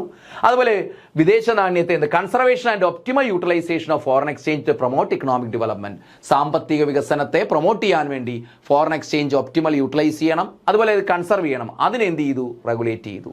അപ്പോൾ ഇതുമായി ഈ പറഞ്ഞ ഘടകങ്ങളുമായി ഇതിനെ ബന്ധപ്പെട്ട നിയമമാണ് എന്ന് പറയുന്നത് FERA, foreign exchange regulation act എന്ന് പറയുന്നത്. ഫോറിൻ എക്സ്ചേഞ്ച് റെഗുലേഷൻ ആക്ട് 73 പാസ്സാക്കി, ഇംപ്ലിമെന്റ് ചെയ്ത 74. അപ്പോൾ നമുക്ക് ഇതുവരെ എന്ത് ചെയ്തു, വേൾഡ് ബാങ്ക് ഇത് റെക്കമെൻഡ് ചെയ്തു, ഇതെന്ത് ചെയ്യണം, ലിബറൽ ആക്കണം, അല്ലെങ്കിൽ അതിനകത്ത് അമെൻമെന്റ് വരുത്തണമെന്ന് പറഞ്ഞു. FERA was replaced by more liberal foreign exchange management act. അപ്പോൾ ഇതിന്റെയൊക്കെ അടിസ്ഥാനത്തിൽ ഇത് പിന്നീട് ഇതിനകത്ത് അമെൻമെന്റ് 91 അമെൻമെന്റ് വരുത്തുന്നുണ്ട്, ഭേദഗതി വരുത്തുന്നുണ്ട്. ഫോറിൻ എക്സ്ചേഞ്ച് അമെൻമെന്റ് ആക്ട് കൊണ്ടുവരുന്നുണ്ട് 91. എന്നാൽ അത് പിന്നീട് എന്ത് ചെയ്തു, നിശേഷം നമ്മൾ ആക്ട് വേണ്ട എന്ന് വെച്ചിട്ടുണ്ട്. അതുകൂടെ ഓർത്തിരിക്കുക. FERA was replaced by more liberal foreign exchange management act. എന്നാൽ ഫോറിൻ എക്സ്ചേഞ്ച് റെഗുലേഷൻ ആക്ട് എന്താണ്, വളരെ സ്ട്രിക്റ്റ് ആയിട്ടുള്ള നിയമമാണ്. നമ്മുടെ വിദേശ നാണ്യത്തേക്ക് വലിയ സ്ട്രിക്റ്റ് ആയിട്ട് നിയന്ത്രിക്കുകയും നമ്മുടെ വളർച്ചയെ മുരടിപ്പിക്കുകയും ചെയ്തൊരു നിയമമാണ്. എന്നാൽ അതെന്ത് ചെയ്തു, 91 അത് അമെൻഡ് ചെയ്തു. അതിനുശേഷം എന്ത് ചെയ്തു, this act was replaced, FERA നിയമത്തെ എന്ത് ചെയ്തു, മാറ്റിക്കൊണ്ട് മോർ ലിബറൽ, കൂടുതൽ ലിബറൽ ആയിട്ടുള്ള, കൂടുതൽ ഉദാരമായ മറ്റൊരു നിയമത്തിലേക്ക് നമ്മൾ മാറി. അതിന്റെ പേരാണ് ഫോറിൻ എക്സ്ചേഞ്ച് മാനേജ്മെന്റ് ആക്ട്. ചോദിച്ചിട്ടുള്ളതാണ്. FERA was replaced by dash, foreign exchange regulation act was replaced by dash. Foreign exchange regulation ആക്ടിനെ മാറ്റിക്കൊണ്ടൊരു പുതിയ നിയമം പാസ്സാക്കിയിരിക്കുന്നു. അതിന്റെ പേരാണ് foreign exchange management act, FEMA എന്ന് പറയും, FEMA, FEMA, foreign exchange management act. എന്നാണ് അത് കൊണ്ടുവന്നത്, 99. ഏതിനെ നിശേഷം റീപ്ലേസ് ചെയ്തുകൊണ്ട്, ഫോറിൻ എക്സ്ചേഞ്ച് റെഗുലേഷൻ ആക്ടിനെ. അപ്പോൾ ഒരു കാര്യം കൂടി ഓർക്കുക, foreign exchange regulation act world ബാങ്കിന്റെ നിർദ്ദേശപ്രകാരം അതിനെ അമെൻഡ് ചെയ്തിട്ടുണ്ട്. അത് 91. അത് പിന്നീട് 99 അതിനെ റീപ്ലേസ് ചെയ്ത് പുതിയ നിയമമായി. അതിന്റെ പേരാണ് foreign exchange management act, foreign exchange management act. അപ്പോൾ അതിനകത്ത് മാറ്റങ്ങൾ വരുത്തുക. അപ്പോൾ എന്തൊക്കെയാണ് സ്ട്രക്ചറൽ റിഫോംസിൽ നമ്മൾ പറഞ്ഞത്? സ്ട്രക്ചറൽ റിഫോംസിൽ എന്തൊക്കെയാണ് പറഞ്ഞത്? ഓക്കെ, സ്ട്രക്ചറൽ അഡ്ജസ്റ്റ്മെന്റ് പ്രോഗ്രാം, ഇത് ആര് ഇനിഷ്യേറ്റ് ചെയ്യുന്നതാണ്? വേൾഡ് ബാങ്ക് ഇനിഷ്യേറ്റ് ചെയ്ത ലോങ് ടേം മെഷേഴ്സ് ആണ്. അതിലൊക്കെയാണെന്ത്, ആദ്യം ഇൻഡസ്ട്രിയൽ ലൈസൻസിങ് ഏർപ്പെടുത്താൻ പറഞ്ഞു അല്ലേ. പിന്നെ MRTP ആക്ട് റിലാക്സേഷൻ കൊണ്ടുവരിക. അതുപോലെ ഫെറ, ഫോറിൻ എക്സ്ചേഞ്ച് ആക്ടിൽ അമെൻമെന്റ് വരുത്തുക, അതിൽ ഭേദഗതി വരുത്തി എന്ത് ചെയ്യുക, വിദേശ രാജ്യങ്ങൾക്ക് ഇൻവെസ്റ്റ്മെന്റ് നടത്താൻ കഴിയുന്ന രീതിയിൽ അതിനെ മാറ്റുക എന്നാണ് ആര് മുന്നോട്ട് വെച്ച ആശയം? വേൾഡ് ബാങ്ക് മുന്നോട്ട് വെച്ച ആശയം എന്ന് പറയുന്നത്. ഇനി മറ്റൊരാശയം അവർ മുന്നോട്ട് വെച്ചതാണ് റെഡ്യൂസിങ് SLR ആൻഡ് CRR. SLRും CRRും statutory liquidity ratio and cash reserve ratio. ബാങ്കുകളുടെ റിസർവ് മണിയാണ് SLRും CRRും. ബാങ്കുകളുടെ റിസർവ് മണി നിങ്ങൾ ബാങ്കിങ്ങിലൊക്കെ പഠിക്കും. സ്റ്റാറ്റ്യൂട്ടറി ലിക്വിഡിറ്റി റേഷ്യോയും CRRും, അതായത് കൊമേഴ്സ്യൽ ബാങ്കുകൾ RBIയിലും സ്വന്തം കൈവശവും വയ്ക്കുന്ന റിസർവ് മണിയാണ് ഏത്, SLRും CRRും. അപ്പോൾ അതെന്ത് ചെയ്യുക, റെഡ്യൂസ് ചെയ്യുക. ഡി റിസർവേഷൻ, ഇത് എപ്പോഴാണ്? ലോങ് ടേമിലാണ് കേട്ടോ, ലോങ് ടേമിൽ, പെട്ടെന്നല്ല, ലോങ് ടേമിലാണ്. അതാണ് സ്ട്രക്ചറൽ അഡ്ജസ്റ്റ്മെന്റ് പ്രോഗ്രാമിൽ വരുന്നതാണ്. ഡി റിസർവേഷൻ, സംവരണം എടുത്തു കളയുക. എന്ന് വെച്ചാൽ ആ കാലഘട്ടത്തിൽ പബ്ലിക് സെക്ടറിന് എന്തുണ്ടായിരുന്നു, സംവരണം ഏർപ്പെടുത്തിയിരുന്നു. സ്മോൾ സ്കെയിൽ സെക്ടറിന് കുറേ ഗുഡ്സ് സ്മോൾ സ്കെയിൽ സെക്ടറിന് മാത്രമേ ഉൽപ്പാദിപ്പിക്കാൻ പറ്റൂ. അതുപോലെ കുറേ വ്യവസായങ്ങൾ പബ്ലിക് സെക്ടറിന് മാത്രമായിട്ട് മാറ്റിവെച്ചിരുന്നു. ഇതൊക്കെ എന്ത് ചെയ്തു? ആ സംവരണം എടുത്തു കളഞ്ഞു. അതിനെ ഡീ റിസർവേഷൻ, സംവരണം നിർത്തലാക്കുക. ഡിസ്ഇൻവെസ്റ്റ്മെന്റ് നടപ്പിലാക്കുക എന്ന് വെച്ചാൽ പബ്ലിക് സെക്ടർ കമ്പനീസിന്റെ ഷെയർസ് പ്രൈവറ്റ് സെക്ടറിന് വിൽക്കുക. ഡിസ്ഇൻവെസ്റ്റ്മെന്റ്, പബ്ലിക് സെക്ടറിന്റെ ഓഹരികൾ വിൽറ്റഴിക്കുക. മനസ്സിലായില്ലേ? Encouraging FDI, foreign direct investment, വിദേശികളുടെ നേരിട്ടുള്ള നിക്ഷേപം പ്രോത്സാഹിപ്പിക്കുക. വിദേശ കമ്പനികളുടെ വരവിനെ പ്രോത്സാഹിപ്പിക്കുക. FDI, ഫോറിൻ ഡയറക്റ്റ് ഇൻവെസ്റ്റ്മെന്റ് പ്രോത്സാഹിപ്പിക്കുക. റിഡക്ഷൻ ഇൻ താരിഫ് ആൻഡ് കോട്ട, താരിഫും കോട്ടയും എടുത്തു കളയുക അല്ലെങ്കിൽ റെഡ്യൂസ് ചെയ്യുക. അതായത് എക്സ്പോർട്ടും ഇമ്പോർട്ടും ചെയ്യുന്ന ഗുഡ്സിൽ താരിഫ് ഉണ്ടല്ലോ, ആ താരിഫ്, ആ ടാക്സിനെ പറയുന്ന പേരാണ് താരിഫ്. കയറ്റുമതിയും ഇറക്കുമതിയും ചെയ്യുന്ന ഗുഡ്സിൽ ചുമത്തുന്ന നികുതിയാണ് ഏത്? താരിഫ്. ഇമ്പോർട്ട് താരിഫും ഉണ്ട്, എക്സ്പോർട്ട് താരിഫും. അത് കുറയ്ക്കുക. അതുപോലെ കോട്ട എന്ന് വെച്ചാൽ എക്സ്പോർട്ട് ചെയ്യുന്നതും ഇമ്പോർട്ട് ചെയ്യുന്ന ഐറ്റംസിന്റെ ക്വാണ്ടിറ്റി റെഡ്യൂസ് ചെയ്യുന്നതിനെ പറയുന്ന പേരാണ് കോട്ട എന്ന് പറയും. മീൻസ് ക്വാണ്ടിറ്റേറ്റീവ് റെസ്ട്രിക്ഷൻ എന്ന് പറയാം. അളവുപരമായ നിയന്ത്രണമാണ്. അളവ് നിയന്ത്രിക്കുന്ന സിസ്റ്റമാണ് കോട്ട. എക്സ്പോർട്ട് ഇമ്പോർട്ട് ഐറ്റത്തിന്റെ അളവ് നിയന്ത്രിക്കുന്ന സിസ്റ്റമാണ് ഏത്? കോട്ട. എന്നാൽ മോണിറ്ററി റെസ്ട്രിക്ഷൻ ആണ് ഏത്? താരിഫ് എന്ന് പറയും. മോണിറ്ററി റെസ്ട്രിക്ഷൻ ആണ് താരിഫ് എന്ന് വെച്ചാൽ അത് ടാക്സ് ആണ്. അതുകൊണ്ടാണ് മോണിറ്ററി, പണപരമായ നിയന്ത്രണം എന്ന് പറയും താരിഫിനെ. അത് കുറയ്ക്കുക. ഓക്കെ, അപ്പോൾ ഇതൊക്കെയാണ് അവർ മുന്നോട്ട് വെച്ച കണ്ടീഷണാലിറ്റീസ് എന്ന് പറയുന്നത്. ആര് മുന്നോട്ട് വെച്ചതാണ്? World bank. അതിന് മുമ്പേ പറഞ്ഞത് IMF. അപ്പോൾ ഇവിടെ ഓർക്കുക, 2 കണ്ടീഷണാലിറ്റീസ് ആണ് മുന്നോട്ട്. അല്ലെങ്കിൽ കണ്ടീഷണാലിറ്റീസിനെ നമുക്ക് രണ്ടായി തിരിക്കാം. സ്റ്റെബിലൈസേഷൻ മെഷേഴ്സ്, അത് ഷോർട്ട് ടേം മെഷേഴ്സ് ആണ്, അത് മുന്നോട്ട് വെച്ച IMF ആണ്. സ്ട്രക്ചറൽ അഡ്ജസ്റ്റ്മെന്റ് പ്രോഗ്രാം, ഘടനാപരമായിട്ടുള്ള നടപടികൾ മുന്നോട്ട് വെച്ചത് ലോങ് ടേം മെഷേഴ്സ് ആണ്. അത് മുന്നോട്ട് വെച്ചത് ആരാണ്? വേൾഡ് ബാങ്ക് ആണ്. അപ്പോൾ രണ്ടിലും എന്തൊക്കെ നടപടികളാണ് ചെയ്യേണ്ടതെന്ന് അവർ മുന്നോട്ട് വയ്ക്കുന്നുണ്ട്. ഇനി നോക്ക്,